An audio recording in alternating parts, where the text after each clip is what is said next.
तो अब हम लोग जो है बात करेंगे पृथ्वी के बारे में, है ना। पृथ्वी से महत्वपूर्ण संबंधित तत्व या फिर बिंदु। तो क्या है, सबसे पहले पढ़ेंगे अक्षांश, है ना। अक्षांश क्या होते हैं? तो अक्षांश जो पृथ्वी पर, है ना, पृथ्वी पर काल्पनिक रेखाएं होती हैं, है ना। जैसे भूमध्य रेखा हो गया, फिर कर्क रेखा हो गया, मकर रेखा हो गया, है ना, आर्कटिक रेखा हो गई, अंटार्कटिक, फिर ये क्या हो जाएंगी, ये अक्षांशीय होती हैं ना, अक्षांशीय रेखाएं होती हैं और इन्हीं को अक्षांश कहते हैं। फिर बात करते हैं, पहला क्वेश्चन क्या लिखा है कि 91 डिग्री उत्तर, 45 डिग्री पूर्व और 45 डिग्री दक्षिण से एवं 91 डिग्री पश्चिम में से जो सही अक्षांशीय स्थिति हो सकती है वह क्या है? तो 45 डिग्री दक्षिण हो जाएगी। क्या हो जाएगी? 45 डिग्री दक्षिण, है ना। अगला क्या है, एक ग्लोब पर अक्षांशों का वृत्त होती है, क्या होती है? तो 0 डिग्री होती है, जिसको क्या कहते हैं? भूमध्य रेखा। सबसे यहाँ पे लिखा है वृहत वृत्त, वृहत मतलब सबसे लंबी रेखा। तो सबसे लंबी रेखा कैसे हो जाएगी? ये देखो, इसकी लेंथ जो है सबसे ज़्यादा होती है, चूँकि भूमध्य रेखा पर, है ना, पृथ्वी अंडाकार है ना, इसलिए सबसे ज़्यादा लेंथ इसकी होगी। फिर जैसे ही ऊपर की ओर या ध्रुवों की ओर जैसे जैसे बढ़ते जाएंगे, उसी प्रकार से अक्षांशीय रेखाओं की जो है लंबाई कम होती चली जाएगी, है ना। फिर अगला बिंदु क्या है कि प्रधान यामोत्तर ध्रुव वृत्तीय तथा विषुवत भूमध्य रेखा का प्रतिच्छेदन बिंदु अवस्थित होता है कहाँ पर? तो अंध महासागर, है ना। अंध महासागर को क्या कहते हैं? अटलांटिक महासागर भी कहते हैं, है ना। इसके कहने का मतलब क्या है? तो इसके कहने का मतलब है ये कि जो विषुवत रेखा को है ना, विषुवत रेखा को ध्रुवीय बिंदु जो है वो काटता है। मान लो तो ये विषुवत रेखा है और ये यहाँ पे ध्रुवीय बिंदु है, ठीक है। क्या है, मान लेते हैं ये ध्रुवीय बिंदु यहाँ से यहाँ पे आया है, ठीक है, और भूमध्य रेखा ये है। तो ये दोनों जो यहाँ पे एक दूसरे को काटते हैं, इसको कहते हैं ये, है ना। फिर अगला बिंदु है देशांतरों से। अब बात करते हैं देशांतर की। तो देशांतर क्या होते हैं? मान लेते हैं ये पृथ्वी है, ठीक है, तो इसमें जो ये रेखाएं होती हैं, ऊर्ध्वाधर रेखाएं, है ना। हालांकि ये रेखाएं ऐसी नहीं होती हैं, ये बीच वाली ऐसी होती है। फिर ये ऐसे वृत्त ये भी बने होते हैं, ऐसे, है ना, ऐसे ऐसे। ये जो होते हैं इनको देशांतर कहते हैं, है ना। और इनके मध्य की दूरी जो होती है समान होती है। और यहाँ पर जैसे ध्रुवों की ओर जाएंगे तो यहाँ पे घटती चली जाएगी दूरी, है ना, और फिर आखिरी में जाके एक पॉइंट पे मिल जाएंगे, है ना। तो देख लेते हैं क्या कहना चाह रहा है क्वेश्चन। कह रहा है कि काहिरा का समय ग्रीनविच से 2 घंटा आगे है, अतः यह स्थिति क्या है? तो ये जो पूर्व देशांतर होगा ये 30 डिग्री पूर्वी देशांतर पर होगा, है ना। और क्या है, 82 डिग्री 30 मिनट, कितना?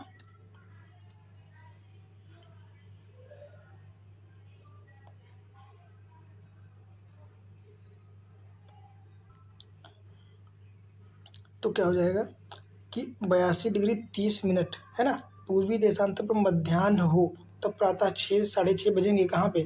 0 डिग्री मतलब भूमध्य रेखा पर, है ना। फिर क्या कहता है, यदि दो स्थानों की स्थिति में 90 डिग्री देशांतर का अंतर हो, कितना? 90 डिग्री, तब दोनों के मध्य स्थानों का अंतर कितना होगा? 1 मिनट बराबर कितना होता है? 1 डिग्री, 1 डिग्री बराबर 4 मिनट के होता है, कितना? 4 मिनट के, है ना, यही तो होता है। तो इसका आंसर हो जाएगा 6 घंटे, है ना। इन दोनों के मध्य 6 घंटे का अंतर होगा, कितना? 6 घंटे का। कैसे होगा ये भी बता देते हैं। मान लेते हैं 1 डिग्री का जो होता है, 1 डिग्री में 4 मिनट होते हैं, कितने? 4 मिनट, है ना। तो यहाँ पर 90 डिग्री दिखा रहा है, तो 90 का गुणा 4 से करोगे तो 9 चौक 36 हो जाएगा, है ना, कितना? 360। और इसका अगर 60 से भाग करोगे तो कितना? 6 घंटे आ रहा जाएगा, है ना। यही 6 घंटे दिखाए गए हैं यहाँ पे।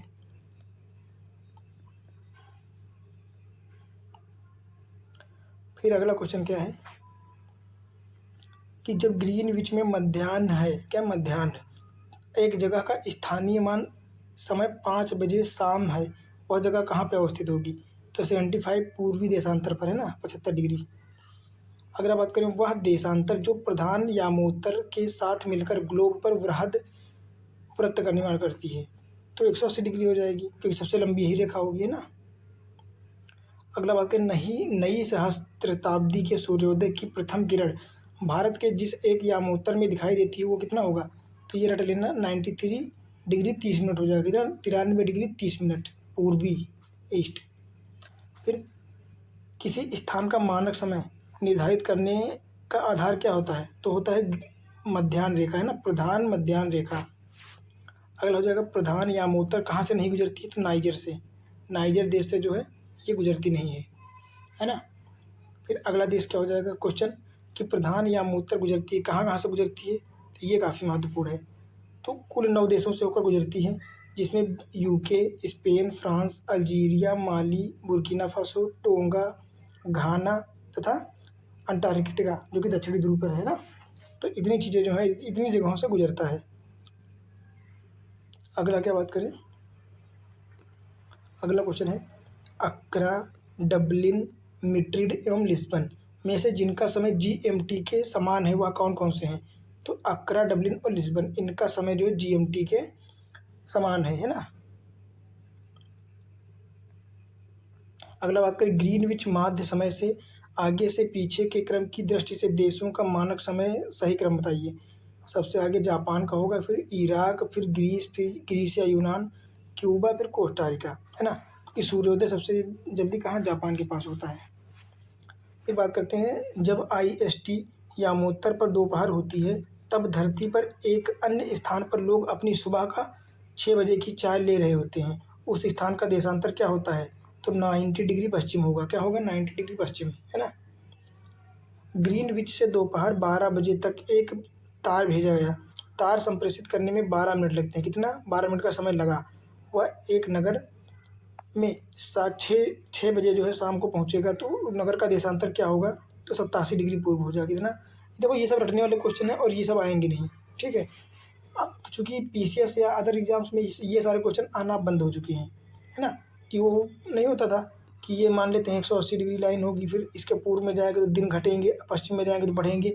होता था ना कि एक एक डिग्री बढ़ा के फिर उसका मान निकाला जाता था मिनट से जो है पूरा भाग करके। तो वो क्वेश्चन अब नहीं पूछे जाते हैं, तो उनको रटने से कोई मतलब है नहीं, आप लोग मत रटना। जो मैं इंपॉर्टेंस होगा वो अपने आप बता दूंगा, है ना।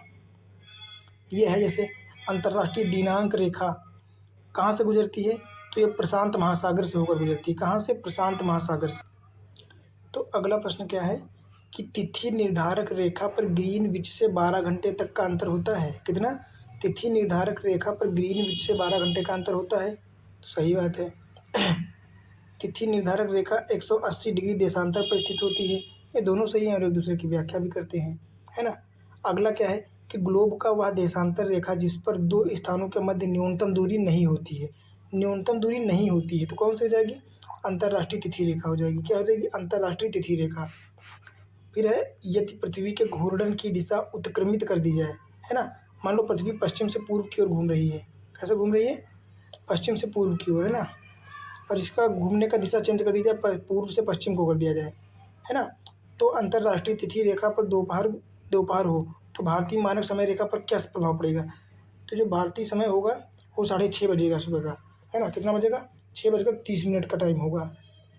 अगला बात करें वह जलडमरू मध्य जो अंतर्राष्ट्रीय तिथि रेखा के सर्वाधिक निकट है, तो बियरिंग जलडमरू मध्य हो जाएगा। कौन सा? बियरिंग। शायद आप लोग जानते भी होंगे ना, ये होता है बियरिंग जलडमरू मध्य। मान लेते हैं ये नॉर्थ अमेरिका हो जाएगा और इधर से ये रसिया का थोड़ा सा भाग आता है ना। तो यहाँ से गुजरती है बियरिंग, और यहाँ पे यही तो है बेरिंग जलडमरू मध्य, है ना। जैसे बेरिंग सागर, तो यहाँ से होकर गुजरती है। मैपिंग पढ़ाऊँगा मैं आप लोगों को तो एकदम बढ़िया से, ये सब जो पढ़ रहे हो ये सब मैपिंग में अपने आप आ जाएगा, बस इसको ख़त्म करके मैपिंग पढ़ाएंगे। फिर क्या हो जाएगा? वह किसी जहाज को सबसे कम समय में एक स्थान से दूसरे स्थान तक जाने के लिए जो है समुद्री हवा, समुद्री धारा, अक्षांश एवं देशांतर में से मार्ग बनाना चाहिए। कहाँ से? तो देशांतर हो जाएगा, है ना। देशांतर पे मार्ग बनाना चाहिए जो कि बहुत आसानी से पहुंचा देगा। अगला बात करें किसी जगह का स्थानीय समय 6 बजा है प्रातः का, जबकि ग्रीनविच मीन टाइम कितना है? 3 बजा है प्रातः का। उस जगह की देशांतर रेखा कितनी डिग्री होगी? 45 डिग्री होगी, जाहिर सी बात है ना। कितनी हो जाएगी? 45 डिग्री, क्योंकि 3 घंटे में कितने डिग्री का अंतर आ जाएगा? तो कितने 6×18 180 मिनट हो जाएंगे। 180 मिनट तो कितने डिग्री? 45 थी या कितने होता है? हो जाएगा यही 45 दूना 90 है, 45 चक्कू 180, हाँ यही हो जाएगा। फिर बात करते हैं अगला विषुवत रेखा के बारे में, जिसको भूमध्य रेखा कहते हैं, है ना, जो 0 डिग्री पर पाई जाती है। तो पृथ्वी की भूमध्य रेखा की कुल लंबाई कितनी है? 40,000 किलोमीटर। कितनी? 40,000 किलोमीटर। फिर बात करें भूमध्य रेखा कौन कौन से देशों से गुजरती है, तो कुल 13 देशों से गुजरती है। कौन कौन से हो जाएंगे? एक तो साओ टॉमे प्रिंसिप हो जाएगा, क्या? Sao Tome Principe. फिर गैबॉन, कांगो गणराज्य, कांगो लोकतांत्रिक गणराज्य जिसको DRC कहते हैं, फिर Uganda, Kenya, Somalia, Maldives, Indonesia, Kiribati, Ecuador, Colombia एवं ब्राज़ील, इन 13 जो है देशों से गुजरती है। बात करें जिस अक्षांश पर वार्षिक तापांतर न्यूनतम होता है वह कौन सा हो जाएगा? भूमध्य रेखा।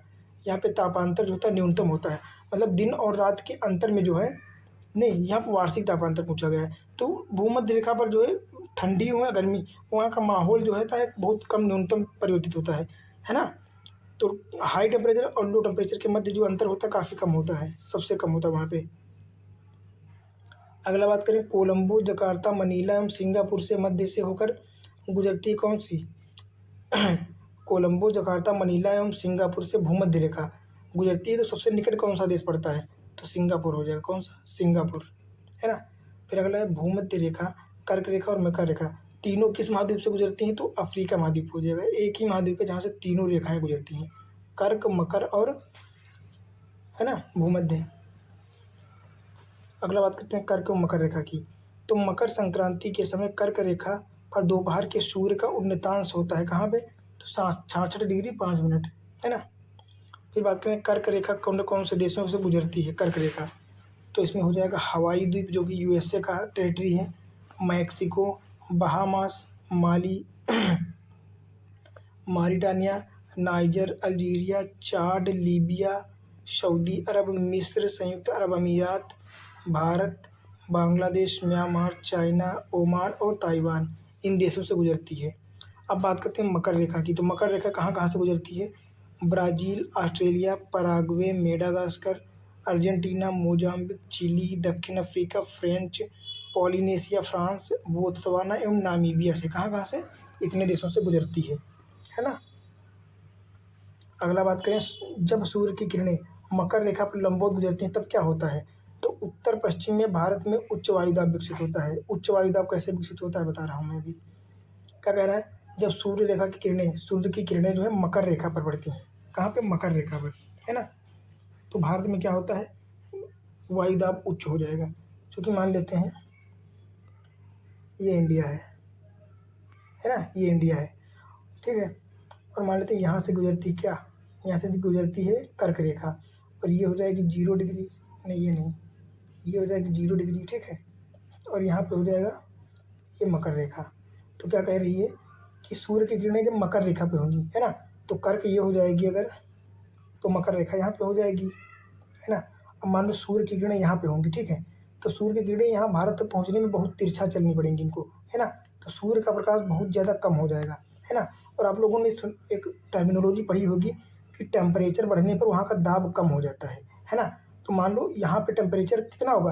भारत में टेम्परेचर बहुत कम हो जाएगा, और जब टेम्परेचर कम हो जाएगा तो यहाँ का वायुदाब जो हो जाएगा वो बहुत ज़्यादा हो जाएगा, हाई, उच्च वायुदाब हो जाएगा, है ना। और जब उच्च वायुदाब हो जाएगा तो क्या हो जाएगा? तो फिर जब ये पौने हैं ना, ये बारिश का मौसम जो होगा तभी तो यहाँ पे शीत ऋतु होगी, है ना। जब यहाँ पे प्रकाश कम होगा तो भारत में शीत ऋतु होगी, और इसके वजह से जो है भारतीय मानसून पे दक्षिण पश्चिम की जगह पर उत्तर पूर्वी मानसून आता है ना। इसको पश्चिमी विक्षोभ के रूप में भी जानते हैं हम लोग। तो क्या हो जाएगा? यहाँ पे भारत में उच्च वायुदाब जो है विकसित हो जाएगा। तो उम्मीद करता हूँ सब लोग को समझ में आ गया होगी टर्मिनोलॉजी, है ना, जो बताई मैंने भी। फिर अगले प्रश्न की बात करें दिन और रात। तो इक्विनॉक्स मतलब विषुव वर्ष के 2 काल जब दिन और रात बराबर होते हैं तो कब कब होता है?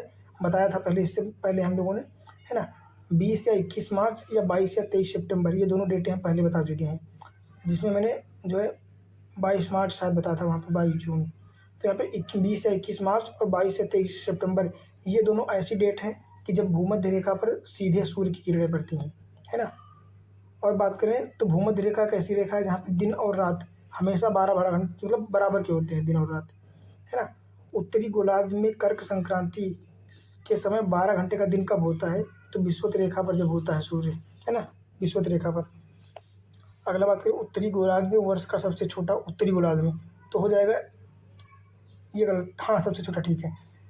आप लोगों को शायद याद भी होगा मैंने जो बताया था कि मान लेते हैं ये पृथ्वी है, ठीक है, और ये क्या है, ये 0 डिग्री है, ठीक है, और ये उत्तरी गोलार्ध हो जाएगा, दक्षिणी गोलार्ध हो जाएगा। तो अगर पूछता है कि उत्तरी गोलार्ध का सबसे बड़ा दिन, तो हो जाएगा 21 जून, है ना, क्या हो जाएगा 21 जून सबसे बड़ा दिन। और सबसे छोटा कब हो जाएगा, तो 22 दिसंबर को हो जाएगा। कब हो जाएगा, 22 दिसंबर। और अगर पूछता है कि दक्षिणी गोलार्ध का सबसे बड़ा दिन, तो 22 दिसंबर हो जाएगा, है ना, और सबसे छोटा कौन सा हो जाएगा, तो हो जाएगा 21 जून, है ना। ये दोनों चारों डेटें जो है एक दूसरे का अपोजिट है, कि जब उत्तरी गोलार्ध में सबसे बड़ा दिन होगा तो उसके अपोजिट, और तो फिर जो दक्षिणी गोलार्ध का सबसे बड़ा दिन होगा वो वहाँ पे छोटा हो जाएगा, है ना। देखो ना, यहाँ पे एक दूसरे के अपोजिट हो जाते हैं। और अगर ये टर्मिनोलॉजी आप लोगों को समझ में आ गई ना, तो रटने की आवश्यकता ही नहीं पड़ेगी, अपने आप याद हो जाएगा, है ना। तो वही ये चारों टर्मिनोलॉजी जो है लिखी हैं, आप लोग पढ़ लेना अपने हिसाब से। फिर बात करते हैं वह तिथि जिसमें दोपहर को आपकी छाया सबसे छोटी बनती है, तो 21 जून को हो जाएगी, है ना, 21 जून को। फिर बात करते हैं पृथ्वी की उत्पत्ति, तो वह विद्वान जिसने सुझाव दिया कि पृथ्वी की उत्पत्ति गैसों और धूल के कणों से हुई है, कौन हो जाएगा, तो ओ स्मिड हो जाएंगे। कौन, ओ स्मिड, है ना। इन्होंने बताया कि पृथ्वी का जो है उत्पन्नता या उत्पत्ति धूल एवं गैसों के कणों से हुई है। फिर बात करें पृथ्वी की आयु निर्धारित करने में किस चीज़ का प्रयोग किया जाता है, तो यूरेनियम डेटिंग का प्रयोग किया जाता है। किसका, यूरेनियम डेटिंग। जैसे हम लोग पढ़े होंगे कि हिमालय या किसी पत्थर की चट्टान का जो है एज ज्ञात करने के लिए क्या करते हैं, तो कार्बन डेटिंग करते हैं। क्या, कार्बन डेटिंग, है ना।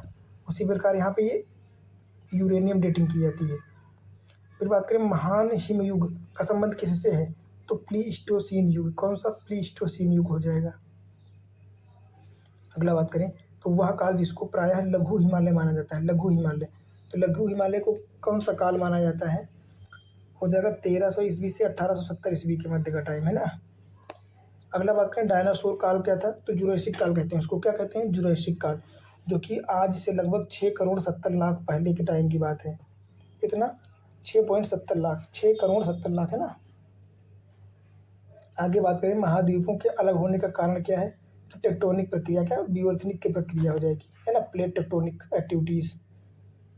फिर अगला बात करें तो भारत प्राचीन सुपर महाद्वीप है, कौन सा, भारत प्राचीन सुपर महाद्वीप में गोंडवाना लैंड का भाग था।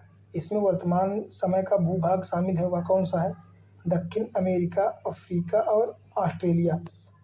मैं बता देता हूँ, सबसे पहले जो है ये था, पूरी पृथ्वी ऐसी थी, ठीक है, फिर धीरे धीरे इसका 2 खंडों में विभाजन हुआ, ठीक है, तो 2 खंडों में जब विभाजन हो गया ऐसे, है ना, तो इसको कहते हैं पैंजिया। क्या, एक तो बना उत्तरी भाग बना उसको पैंजिया कहते हैं, ठीक है, और नीचे का बना पैंथालस, इसको क्या कहते हैं, इसको कहते हैं गोंडवाना, है ना, गोंडवाना बोल देते हैं, ठीक है।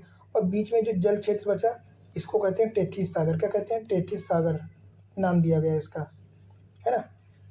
और फिर इसी में से जो है धीरे धीरे यहीं पे अफ्रीका यहाँ से टूट के है, यहाँ से अफ्रीका के भाग से टूट कर भारत इस चट्टान में पहुँच गया, है ना, यहाँ पे, जो कि पैंजिया का भाग है। इस प्रकार जो है भारत भी गोंडवाना लैंड का बना हुआ है, भारत का पठारी भाग गोंडवाना चट्टानों से बना हुआ है ना। तो इस प्रकार जो है विभाजन हुआ, और फिर धीरे धीरे क्या हुआ, फिर बात करें तो ऐसे जो है इनका अन्य विभाजन हो गया, फिर ये धीरे धीरे ऐसे विभाजित होने लगे, है ना। फिर ये यूरोप और ये एशिया यूरेशिया बन गया, है ना, और ये फिर महाद्वीप बन गया, और फिर ये ऑस्ट्रेलिया छोटा सा बन गया, है ना। और फिर इसके बाद ये एक्टिविटीज़ होती चली गई, और फिर भारत क्या बात कर रहे हैं, पूरे विश्व में जो महाद्वीपों का निर्माण होने लगा, है ना, और ऐसे ही जो है महाद्वीप बन गए सारे।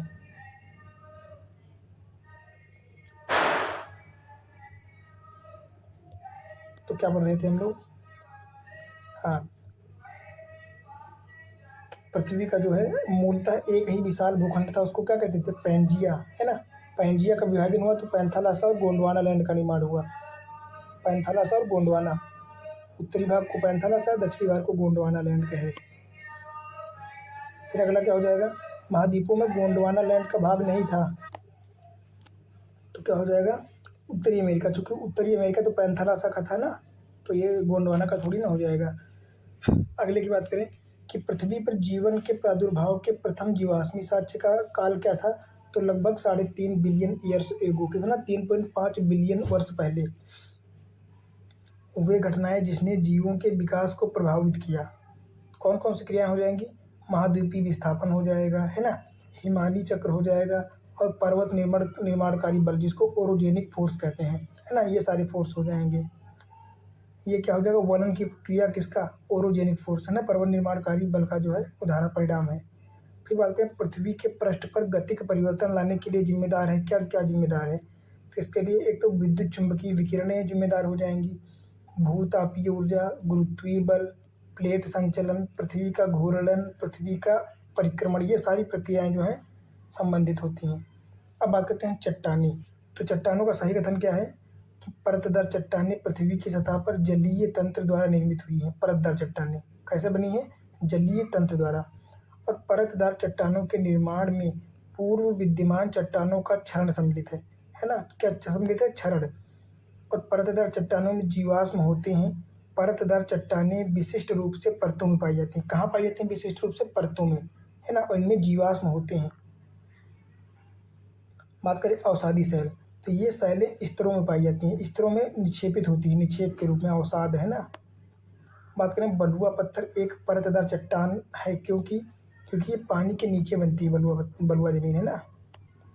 अगला बात करें आग्नेय चट्टानों के लिए कथन सत्य कौन सा है, तो वे क्रिस्टलीय तथा अक्रिस्टलीय दोनों ही होती हैं। कौन सी, आग्नेय चट्टानें क्रिस्टलीय और अक्रिस्टलीय दोनों प्रकार की होती हैं। कांग्लोमेरेट, ग्रेनाइट, सेल एवं बलुआ पत्थर, ये एक चट्टान में जीवाश्म नहीं पाए जाते हैं। इन प्रकार की चट्टानों में जो है जीवाश्म नहीं पाए जाते हैं, कहाँ, तो ग्रेनाइट में, है ना, ग्रेनाइट में प्रकार में जो है किसी भी प्रकार के कोई जीवाश्म नहीं पाए जाते हैं। अगला बात है रूपांतरित चट्टान, तो आग्नेय तथा तलछटी दोनों रूप में पाई जाती हैं। ग्रेनाइट किसका उदाहरण है, तो ग्रेनाइट आग्नेय चट्टानों का उदाहरण है। और आग्नेय चट्टानें इतनी गर्म होती हैं कि उनमें जो है किसी भी प्रकार का जीवाश्मीय साक्ष्य नहीं मिलते हैं, है ना। बात करें अवसादी चट्टानें, तो ये बालू का पत्थर हो जाएंगे, चूना पत्थर और सेल और स्लेट, ये सारी चीज़ें हो जाएंगी, है ना। अब बात करते हैं ज्वालामुखी की, तो ज्वालामुखी से सबसे अधिक कौन सी गैस निकलती है, तो जलवाष्प हो जाएगी, है ना। कौन सी, जलवाष्प, धुआंरे के रूप में, कैसे, धुआंरा। विश्व का सबसे ऊंचा ज्वालामुखी माउंट कोटोपैक्सी हो जाएगा, कौन सा, कोटोपैक्सी। ये कहाँ पे स्थित है, तो ये इक्वाडोर में स्थित है। कहाँ पे, इक्वाडोर, जो कि कहाँ पे स्थित है, इक्वाडोर, तो इक्वाडोर दक्षिणी अमेरिका में है ना। मान लेते हैं कि ये दक्षिण अमेरिका है, ठीक है ना। तो ये ब्राज़ील हो जाएगा और यहाँ पे इक्वाडोर है ना, इक्वाडोर। तो ये जो ज्वालामुखी यहीं पे स्थित है, कहाँ पे, माउंट कोटोपैक्सी, इक्वाडोर में। फिर अगला बात करें तो पृथ्वी के अंदर पिघले पदार्थ को क्या कहते हैं, तो उसको मैग्मा कहते हैं, जिसको मैग्मा। और वही पिघला पदार्थ जब पृथ्वी पे बाहर आ जाता है तो उसी मैग्मा का नाम लावा दे दिया जाता है, क्या, लावा, है ना।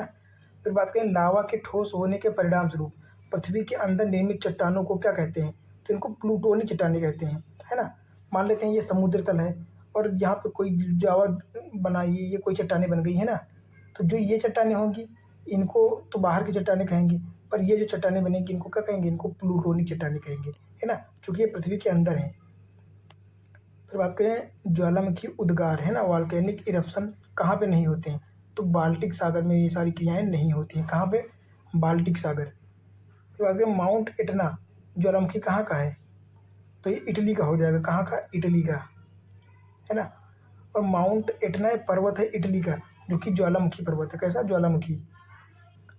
अगर बात करें बाल्टिक सागर, तो बाल्टिक सागर तो जानते होंगे आप लोग। फिर बात करें ज्वालामुखी पर्वत माउंट सेंट हेलेना, ये कहाँ पे स्थित है, माउंट सेंट हेलेना, तो ये हवाई द्वीप पर स्थित है, जो कि यूएसए का है, कहाँ, यूएसए का, है ना। फिर बात करें मोना लोआ, तो मोना लोआ एक सक्रिय ज्वालामुखी है जो कि यूएसए के हवाई द्वीप पर ये भी स्थित है ना। फिर बात करें आकार की दृष्टि से पृथ्वी पर सबसे बड़ा सक्रिय ज्वालामुखी कौन सा हो जाएगा, तो ये मोना लोआ हो जाएगा, कौन सा, मोना लोआ, जो कि हवाईयन द्वीप पर स्थित है ना।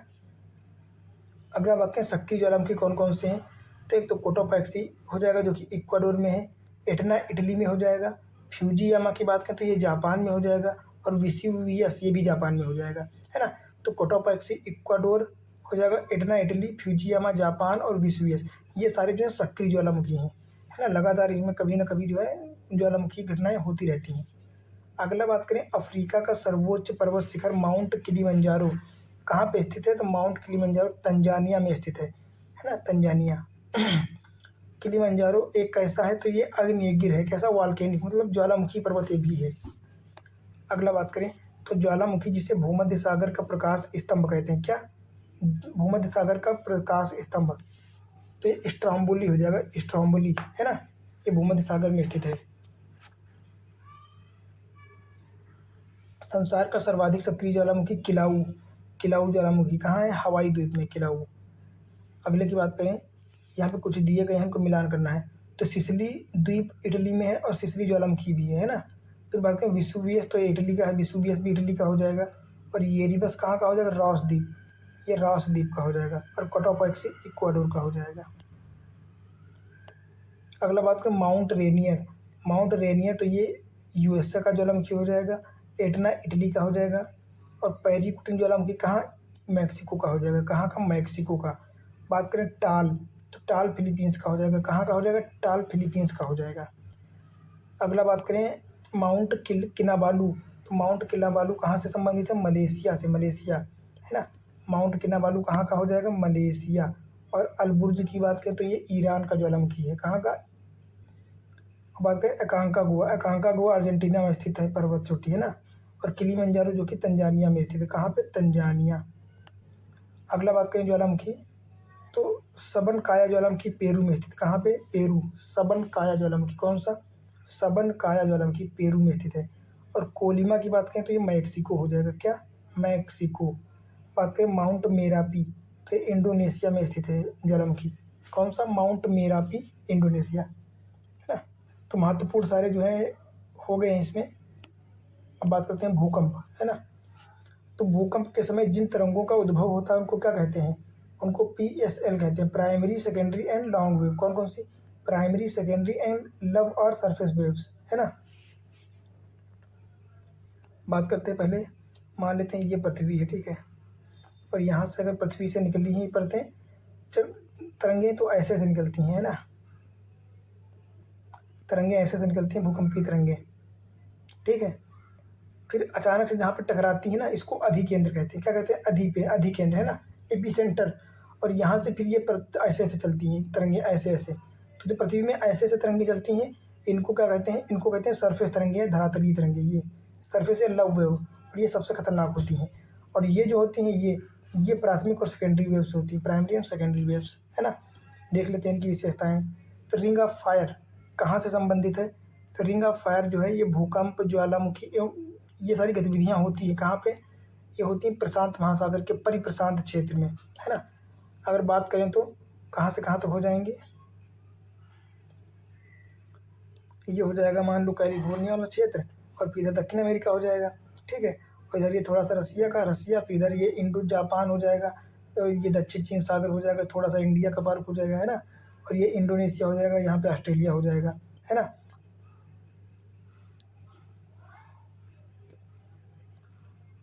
तो और यहाँ पे सुमात्रा उमात्रा हो जाएगा, बोर्नियो।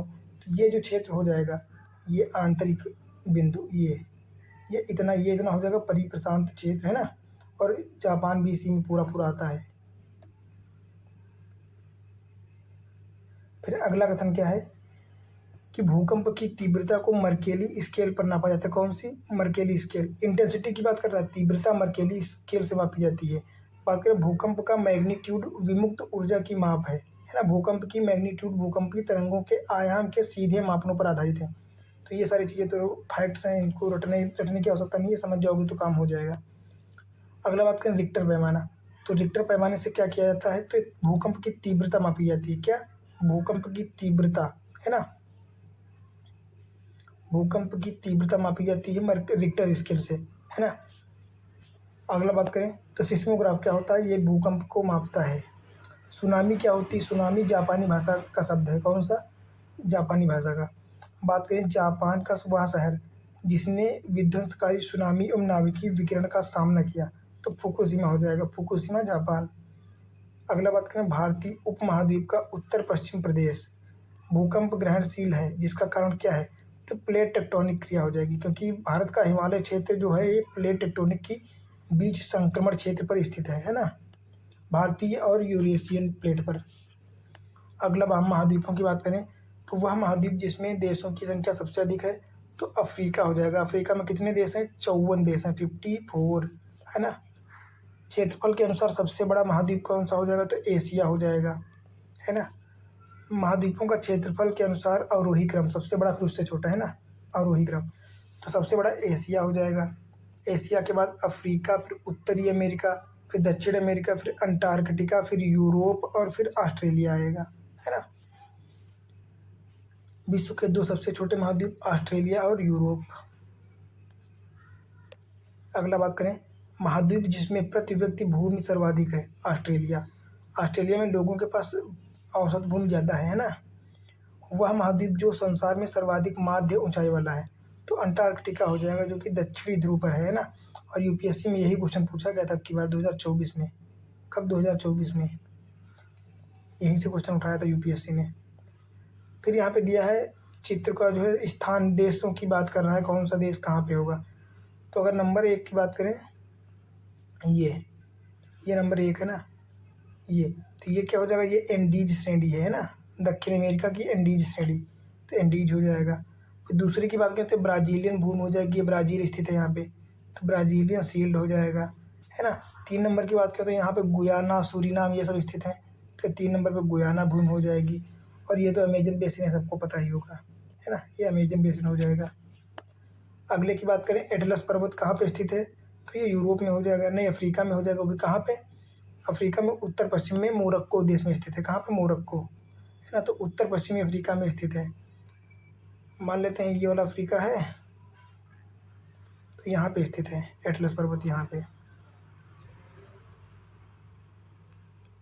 फिर अगले की बात करें तो वह महाद्वीप जिसमें उसके संपूर्ण क्षेत्रफल में मैदानी भाग का प्रतिशत सबसे ज़्यादा है, तो सबसे ज़्यादा मैदानी क्षेत्रफल यूरोप में पाया जाता है। कहाँ पे? यूरोप में। अब बात करें विश्व की पर्वत श्रृंखलाएं, तो पर्वतों का सागर किसको कहते हैं?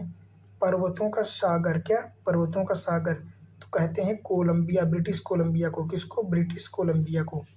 अगला बात करें विश्व की सबसे ऊंची चोटियां कहाँ पाई जाती हैं, तो नवीन मोड़दार पर्वतों पर। कहाँ पर? न्यू फोल्डिंग माउंटेन्स पर, है ना। विश्व के सर्वाधिक लंबी पर्वत श्रृंखला की बात करें तो दक्षिण अमेरिका की एंडीज हो जाएगी। कौन सी? दक्षिण अमेरिका की एंडीज, जो कि लिखा भी है, ये देखो।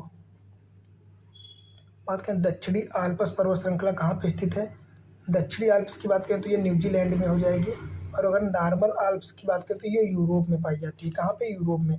जो कि अगला क्वेश्चन यही है कि आल्प्स पर्वत श्रेणी कहाँ पे है, तो फ्रांस, ऑस्ट्रिया, जर्मनी और स्विट्जरलैंड, है ना, इन देशों में फैली हुई है आल्प्स श्रेणी।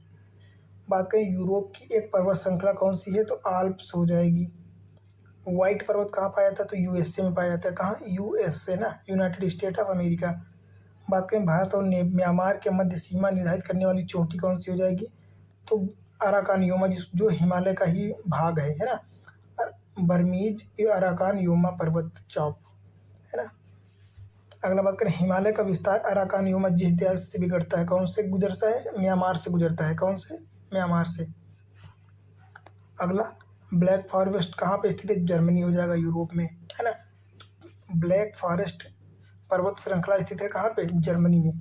अगला हो जाएगा राइन नदी के किनारे अवस्थित पर्वत कौन सा हो जाएगा, तो ब्लैक फॉरेस्ट। कौन सा? Black forest. तो ब्लैक फॉरेस्ट कौन सी नदी के किनारे स्थित है, राइन नदी, है ना, यूरोप में। बात करें ब्लैक पर्वत कहाँ पे अवस्थित है, तो ब्लैक पर्वत यूएसए में स्थित है। कहाँ? यूएसए। अगला बात करें पेनाइन यूरोप हो जाएगा, अपलेशियन अमेरिका और अरावली भारत, ये किसके उदाहरण हैं, तो ये सब पुरानी पर्वत श्रृंखलाएँ हैं, पुरानी, है ना। बात करें ड्रैंकन्सबर्ग पर्वत, कौन सा? ड्रैंकन्सबर्ग पर्वत, तो ये दक्षिण अमेरिका में स्थित है। कहाँ पे? दक्षिण अमेरिका में। अगला बात करें एटलस पर्वत कहाँ पे स्थित है, तो अभी हम लोगों ने बात किया था कि अफ्रीका महाद्वीप के जो है मोरक्को, अल्जीरिया और ट्यूनीशिया वाले क्षेत्र में। कहाँ पे? उत्तर पश्चिम में अल्जीरिया, ट्यूनीशिया और मोरक्को के क्षेत्र में, है ना। फिर यहाँ पे कुछ देश और पर्वत चोटियाँ मिलाने की बात करी गई है। तो बात करें एल्ब्रुज श्रेणी, एल्ब्रुज, तो एल्ब्रुज ईरान में हो जाएगी, मैकेंजी कनाडा हो जाएगी, और कैंटाब्रायन पर्वत कहाँ? स्पेन, और अलेघनी, अलेघनी यूएसए, है ना। तो अलेघनी पर्वत श्रृंखला कहाँ हो जाएगी? यूएसए, कैंटाब्रियन स्पेन, एलब्रुज ईरान और मैकेंजी कनाडा हो जाएगा। कहाँ पे? कनाडा। फिर अगले की बात करें, और ये सारे क्वेश्चन जो है पूछे गए हैं सारे यूपी पीसीएस, आरओ, एआरओ और बिहार पीसीएस, इन सभी एग्जाम में इस वीडियो में जितने क्वेश्चन डिस्कस करेंगे सारे पूछे जा चुके हैं, और जो नहीं पूछे गए हैं वो अगले 2-3 साल में कन्फर्म पूछे जाएंगे 100%। अगला बात करें कोसियोस्की, तो कोसियोस्की पर्वत श्रृंखला कहाँ है? ऑस्ट्रेलिया में स्थित है। माउंट मैकिन्ले की बात करें तो उत्तर अमेरिका में अलास्का में स्थित है। कहाँ पे? अलास्का। और माउंट एल्ब्रुज यूरोप की स्थित है। बात करें किलिमंजारो जो कि तंजानिया में स्थित है, अफ्रीका में तंजानिया में, है ना। आल्पस की बात करें तो ये वलित पर्वत है। कैसा? वलित, फोल्डिंग माउंटेन। और वासजेस जो कि ये भ्रंशोथ पर्वत है। बात करें विंध्य की, तो विंध्य जो है ये अवशिष्ट पर्वत है, पर ये विंध्य भी कैसा है? विंध्य अरावली, है ना। बात करें फ्यूजियामा, तो ये जापान का ज्वालामुखी पर्वत है। कैसा? ज्वालामुखी पर्वत। अगले पर्वत की बात करें तो माउंट टिटलिस, कौन सा? माउंट टिटलिस कहाँ पे स्थित है? तो ये हो जाएगा स्विट्जरलैंड में। कहाँ? स्विट्जरलैंड, है ना। बात करें एपिनाइन, कौन सा? एपिनाइन पर्वत श्रृंखला, ये कहाँ पे स्थित है? तो ये इटली में स्थित है। बात करें फ्रांस स्पेन की सीमा कौन सा बनाता है? तो पिरेनेरीज, कौन सा? पिरेनेरीज, है ना। स्पेन और फ्रांस यहाँ पे है ना, ये, और फिर ये तो भूमध्य सागर है, तो यहाँ पे जो स्थित है ये पिरेनेरीज हो जाएगी, पिरेनेरीज, है ना। अगले की बात करें अगर, तो अगला हो जाएगा गोलन हाइट्स, तो इजराइल के पास स्थित है ना, गोलन हाइट्स। तो गोलन हाइट्स कहाँ स्थित है? मध्य पूर्व में स्थित है, मध्य पूर्व, है ना। गोलन हाइट्स ये कहाँ कहाँ पे स्थित है? ये इसकी सीमा लगती है इजराइल से, है ना, इजराइल और लेबनान के मध्य। कहाँ? इजराइल और लेबनान के मध्य शायद। अगला बात करें पठार एवं घाटियाँ, तो तिब्बत के पठार की समुद्र तल से ऊंचाई कितनी हो जाएगी? तो 5 किलोमीटर। कितनी? 5 किलोमीटर, सॉरी 5 किलोमीटर। अगर बात करें दक्षिणी अमेरिका में खनिजों का भंडार, दक्षिण अमेरिका में खनिजों का भंडार क्या हो जाएगा? पैटागोनिया का पठार। कौन सा? पैटागोनिया का पठार। बात करें पठार पर स्थित नगर, तो मैड्रिड हो जाएगा, मैड्रिड जो कि स्पेन में स्थित है। कहाँ? स्पेन। संसार की छत इसको क्या कहते हैं? पामीर का पठार। कौन सा? पामीर का पठार। बात करें यूएसए के दक्षिणी कैलिफोर्निया में स्थित मृत घाटी, जिसको क्या कहते हैं? डेथ वैली, काहे का उदाहरण है? तो ये रिफ्ट घाटी का उदाहरण है। काहे का? रिफ्ट घाटी का उदाहरण है। अगले प्रश्न की बात करें, शैतान का गोल्फ कोर्स, क्या? शैतान का golf course, devil's golf course नाम से प्रसिद्ध मृत्यु की डेथ वैली कहाँ है? तो यूएसए में। मृतक घाटी जानी जाती है अत्यधिक उष्णता के लिए। काहे के लिए? अत्यधिक ये उष्ण होती है। और पंजशीर घाटी कहाँ स्थित है? तो अफगानिस्तान। कौन सी? पंजशीर घाटी, पंजशीर घाटी अफगानिस्तान में स्थित है। बात करें यूएसए में सिलिकॉन वैली अवस्थित है कहाँ पे? तो सिलिकॉन वैली यूएसए के कैलिफोर्निया में स्थित है ना। टेलर घाटी की बात करें, कौन सी? टेलर घाटी, तो टेलर घाटी हो जाएगी अंटार्कटिका। कहाँ? अंटार्कटिका। भैया ये सब बहुत अच्छे से ध्यान से पढ़ना, ठीक है, और बार बार अगर हो सके तो रट लेना, और बाकी पीडीएफ की टेंशन मत लेना, पीडीएफ में भेज दूंगा टेलीग्राम के चैनल ग्रुप में, है ना। तो टेलीग्राम के चैनल पे मैं पीडीएफ भेज दूंगा, भले वीडियो मत देख पाना आप, पर एग्जाम से पहले पीडीएफ को जरूर 2 से 3 बार रट लेना एकदम, है ना। जितने भी क्वेश्चन आएंगे सारे यहीं से आ जाएंगे, इतनी तो गारंटी है मेरी, है ना। फिर बात करें ग्रेट आर्टिजन बेसिन कहाँ पे पाई जाती है? ये सारे क्वेश्चन पूछे गए हैं पहले। ये ऑस्ट्रेलिया में, ग्रेट आर्टिजन बेसिन ऑस्ट्रेलिया में है। फिर बात करें बृहत बेसिन, ग्रेट बेसिन, है ना, ये कहाँ स्थित है? तो ग्रेट बेसिन यूएसए में स्थित है। राजाओं की घाटी किसे कहते हैं? मिस्र, मिस्र को क्या कहते हैं? राजाओं की घाटी, मिस्र में अवस्थित है। बात करें अंधी घाटियाँ कहाँ पाई जाती हैं? तो एक कास्ट प्रदेश में। कौन सा? कास्ट, है ना। कास्ट टोपोग्राफी जब मैं टॉपिक पढ़ाऊंगा या बताऊंगा, है ना, उसमें जो है डिस्कस करूंगा तो बहुत अच्छे से बता दूंगा कास्ट टोपोग्राफी क्या होती है ना। Karst topography generally calcium carbonate की चट्टानें होती है ना, बहुत ही हल्की, जो उनके ऊपर से पानी बहता है तो वो रिस रिस के जो है सिंक होल के टाइप में बन जाती है ना। तो अंधी घाटियाँ होती हैं, मतलब ऊपर से पानी पता नहीं कहाँ से प्रवेश करेगा, पता ही नहीं चलेगा, और फिर अंदर अंदर जाते जाते फिर बाहर से अचानक से निकलेगा, है ना। तो ये अंधी घाटियाँ होती हैं। और कभी कभी ऐसा होता है कि यहाँ पे कोई भारी चीज़ रख देंगे या भारी इंसान निकलेगा तो वो धंस जाएगा, ये टू अचानक से गिर जाएंगी, है ना। ये होती है कास्ट टोपोग्राफी। अब बात करेंगे शुष्क प्रदेश मरुस्थलों के बारे में। तो मरुस्थल शाश्वत ऊर्जा उत्पादन के प्रभावकारी स्रोत हो सकते हैं। ऑफ कोर्स हो सकते हैं भाई, बिल्कुल। जितनी ऊर्जा मानव जाति एक वर्ष में उपभोग करती है, उससे अधिक ऊर्जा मरुस्थल 6 घंटों में सूर्य तक प्राप्त करता है। बिल्कुल सही बात है। और ये क्वेश्चन रिपीटेड है, क्वेश्चन पूछा गया यूपीपीसीएस में, है ना। तो ये दोनों सही हैं। अगला बात करें तो मरुस्थल परिभाषित किया जाता है उस क्षेत्र के रूप में, किस क्षेत्र के रूप में? उस क्षेत्र को जहाँ पे 25 सेंटीमीटर से वार्षिक वर्षा कम होती है। कहने का मतलब है कि ऐसे क्षेत्र जहाँ एक वर्ष में मिला करके 25 सेंटीमीटर से कम वार्षिक वर्षा होती है, वो क्षेत्र जो है मरुस्थल कहलाते हैं। और विश्व का सबसे बड़ा मरुस्थल क्या हो जाएगा? तो ये सहारा मरुस्थल हो जाएगा। कौन सा? सहारा मरुस्थल, जो कि दक्षिण अफ्रीका में नहीं, दक्षिणी अफ्रीका में स्थित है ना, उत्तर साइड में, साहेल के जस्ट ऊपर। साहेल क्षेत्र शायद आप लोग जानते होंगे, तो साहेल क्षेत्र के जस्ट ऊपर जो है सहारा स्थल है, मरुस्थल। अब बात करें संसार का सर्वाधिक जनसंख्या वाला मरुस्थल, तो ये थार का मरुस्थल हो जाएगा, जो कि भारत में राजस्थान क्षेत्र में स्थित है ना। बात करें तकला मकान, तकला मकान चाइना में हो जाएगा मरुस्थल। अन्य मरुस्थलों की बात करें तो सोनेरान यूएसए हो जाएगा। सोनेरान कौन सा? यूएसए। तकला मकान चाइना हो जाएगा। कराकुम तुर्कमेनिस्तान हो जाएगा। कहाँ? सोनोरान संयुक्त राज्य अमेरिका, तकला मकान चाइना, कराकुम तुर्कमेनिस्तान और गिब्सन ऑस्ट्रेलिया। और सबसे ज़्यादा ऑस्ट्रेलिया में है भाई। इतने मरुस्थल हैं ऑस्ट्रेलिया में कि पढ़ोगे तो पता चलेगा सारे के सारे मरुस्थल वहीं भर दिए गए हैं लाके, है ना। दस्त ए काविर और दस्त ए लुट, ये दोनों ईरान के हैं। कौन कौन से? एक तो दस्त ए काविर, दूसरा ये दस्त ए लुट दिया गया है, ये ईरान में है। गोबी जो कि मंगोलिया में स्थित है, और ये शीत मरुस्थल है। कैसा? शीत मरुस्थल है ना। बात करें दक्षिण एशिया का सबसे बड़ा मरुस्थल थार मरुस्थल, जो कि भारत में स्थित है। अटाकामा मरुस्थल कहाँ पे स्थित है? तो ये चिली में स्थित है, दक्षिण अमेरिका में, चिली में। बात करें पृथ्वी का सर्वाधिक शुष्क क्षेत्रफल कौन सा है? तो यही है, अटाकामा मरुस्थल, है ना, अटाकामा। अगला बात करें शीतोष्णकटिबंधीय मरुस्थल कहाँ है? तो पैटागोनिया, जो कि कहाँ स्थित है? अर्जेंटीना। कहाँ पे? पैटागोनिया अर्जेंटीना में स्थित है, दक्षिण अमेरिका। फिर बात करते हैं विश्व में उष्णकटिबंधीय मरुस्थल महाद्वीपों के पश्चिमी सीमांतों में व्यापारिक पवन पट्टी में पाए जाते हैं। तो सही बात है। बात करें कालाहारी मरुस्थल, कालाहारी मरुस्थल कहाँ पे स्थित है? तो ये बोत्सवाना, नामीबिया एवं दक्षिण अफ्रीका के, कालाहारी दक्षिण अफ्रीका के जो है और दक्षिण क्षेत्र में पाया जाता है। अगला बात करें तो दक्षिणी गोलार्ध में स्थित मरुस्थल कौन सा हो जाएगा? तो ये कालाहारी हो जाएगा। कौन सा? कालाहारी। अफ्रीकी और यूरेशियाई मरुस्थलीय क्षेत्र के निर्माण का मुख्य कारण हो सकता है, क्या हो सकता है? यह उपोष्ण उच्च वायुदाब कोशिकाओं में अवस्थित है। कहाँ पे? हाई प्रेशर बेल्ट में स्थित है ना, इसलिए। अब बात करेंगे घास के मैदान, तो 100% यहाँ से क्वेश्चन तो हमेशा ही आता है, हर साल 1 से 2 क्वेश्चन आते हैं। तो बात करें प्रेरीज, तो यूएसए हो जाएगा। पंपास और लानोस, ये दोनों दक्षिण अमेरिका अर्जेंटीना क्षेत्र में पाए जाते हैं। स्टेपीज की बात करें तो ये यूरोप में पाया जाता है, यूरोप में, है ना, स्टेपीज। वेल्स की बात करें तो दक्षिण अफ्रीका। कहाँ? वेल्स घास के मैदान दक्षिण अफ्रीका में पाए जाते हैं। अगला बात करें सवाना, तो सवाना कहाँ पाया जाता है? केन्या, दक्षिण अफ्रीका में, है ना। पंपास की बात करें तो अर्जेंटीना हो जाएगा। लानोस वेनेजुएला में पाया जाता है। और प्रेरिस जो है कहाँ पाए जाते हैं? ये यूएसए में पाए जाते हैं, है ना। अगला बात करें सवाना सर्वाधिक विस्तार कहाँ पे है? तो अफ्रीका महाद्वीप में सवाना का विस्तार है। कहाँ पे? सब अफ्रीका महाद्वीप में। अगला बात करें दक्षिण अमेरिका का चौड़ा वृक्ष रहित घास का मैदान कहलाता है पंपाज।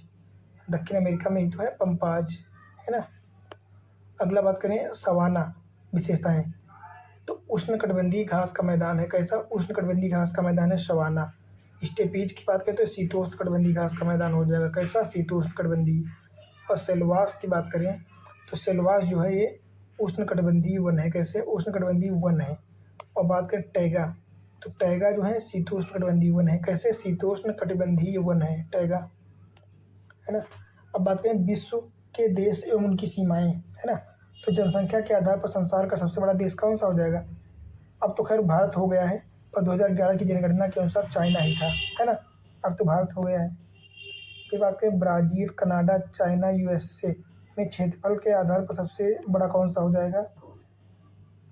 तो सबसे बड़ा हो जाएगा कनाडा हो जाएगा, फिर यूएसए हो जाएगा, फिर चाइना और फिर ब्राज़ील होगा, है ना।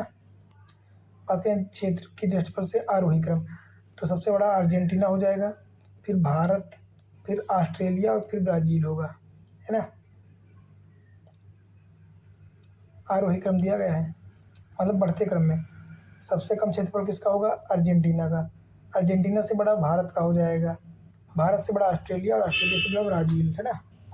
बात करें दक्षिण एशिया के देशों में क्षेत्रफल की दृष्टि से सबसे छोटा मालदीव हो जाएगा, है ना।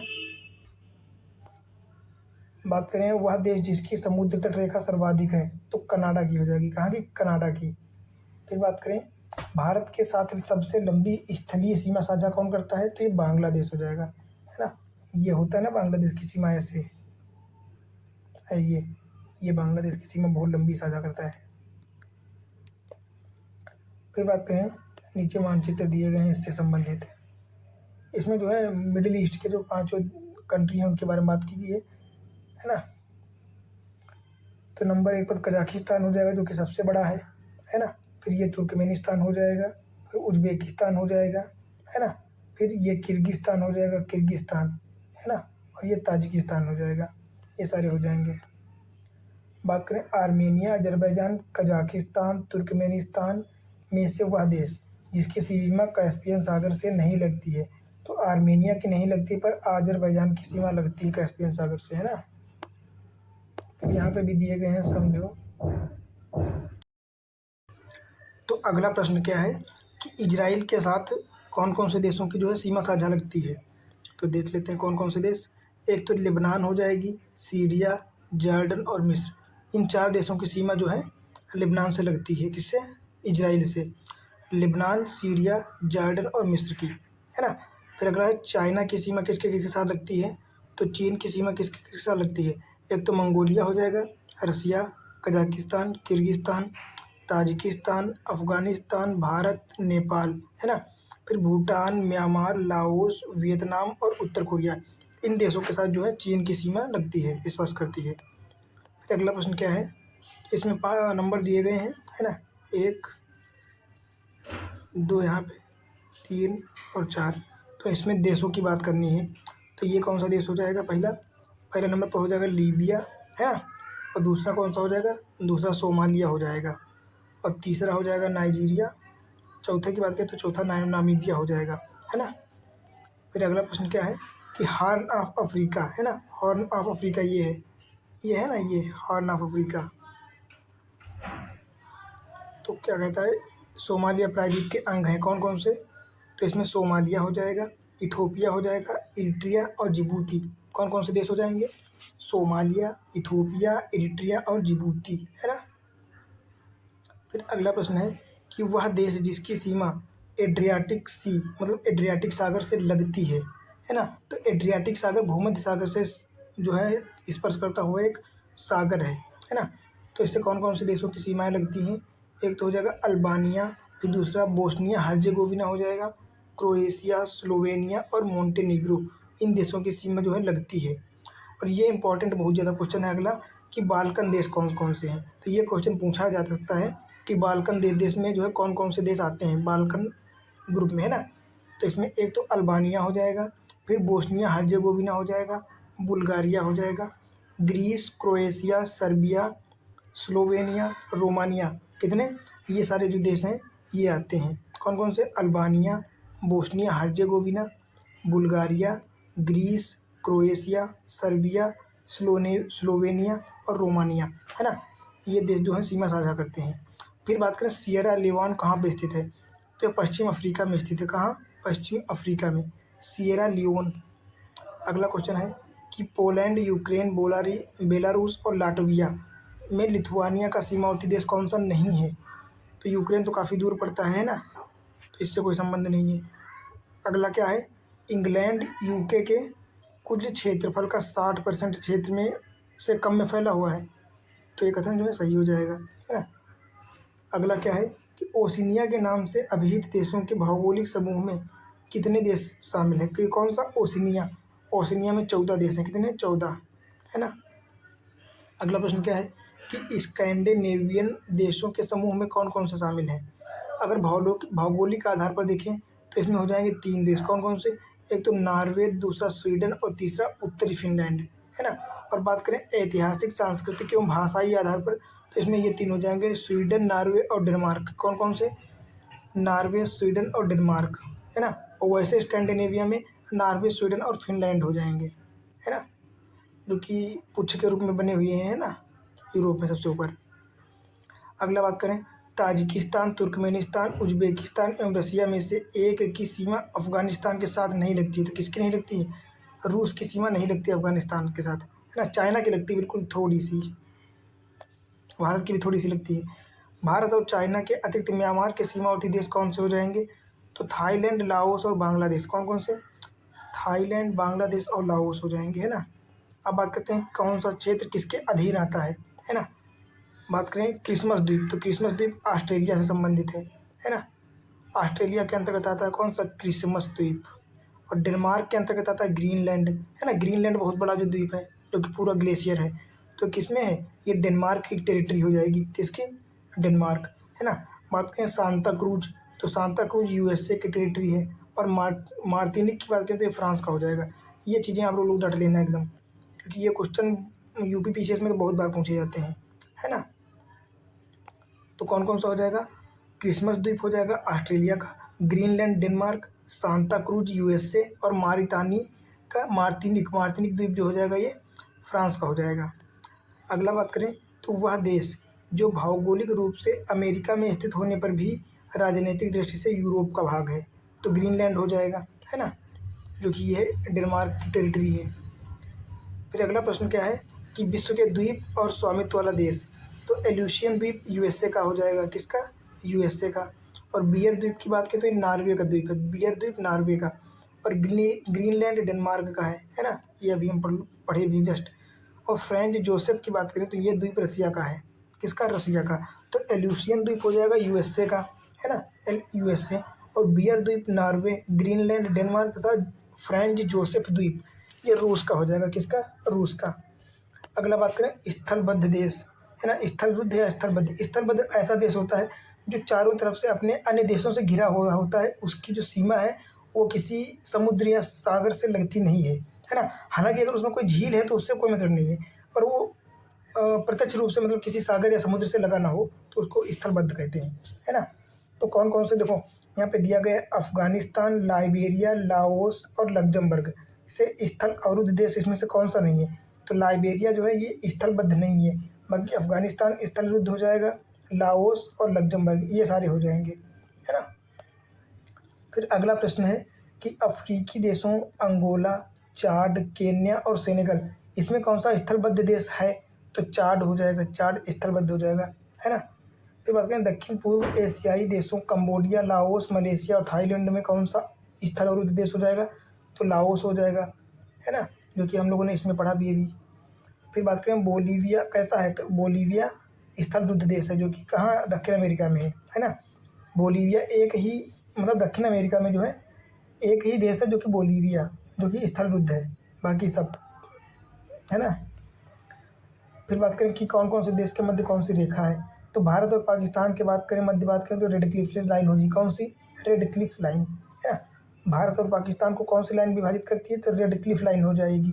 बात करें फ्रांस और जर्मनी के मध्य तो हो जाएगी मैगीनाट। कौन सी? फ्रांस और जर्मनी के मध्य मैगीनाट, मैगीनाट रेखा, है ना। डूरंड रेखा अफगानिस्तान एवं भारत के मध्य हो जाएगी।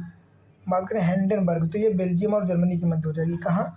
जर्मनी और बेल्जियम के मध्य हैंडनबर्ग। और मैगीनाट की बात करें तो ये हो जाएगी फ्रांस और जर्मनी, है ना। तो ये दोनों इंपॉर्टेंट है, बाकी दो तो आप लोग जानते ही होंगे। अगले की बात करें तो वह महाद्वीप जिसमें कोई स्थलबद्ध देश नहीं है वह कौन सा है? तो उत्तरी अमेरिका, है ना। उत्तरी अमेरिका में ऐसा कोई भी देश नहीं है जो स्थलबद्ध हो, सारे के सारे किसी न किसी प्रकार से सीमा जो है समुद्र से साझा करते हैं। बात करें अगला तो अफगानिस्तान, हंगरी एवं स्विट्जरलैंड ये भी जो है स्थलबद्ध देश हैं, है ना।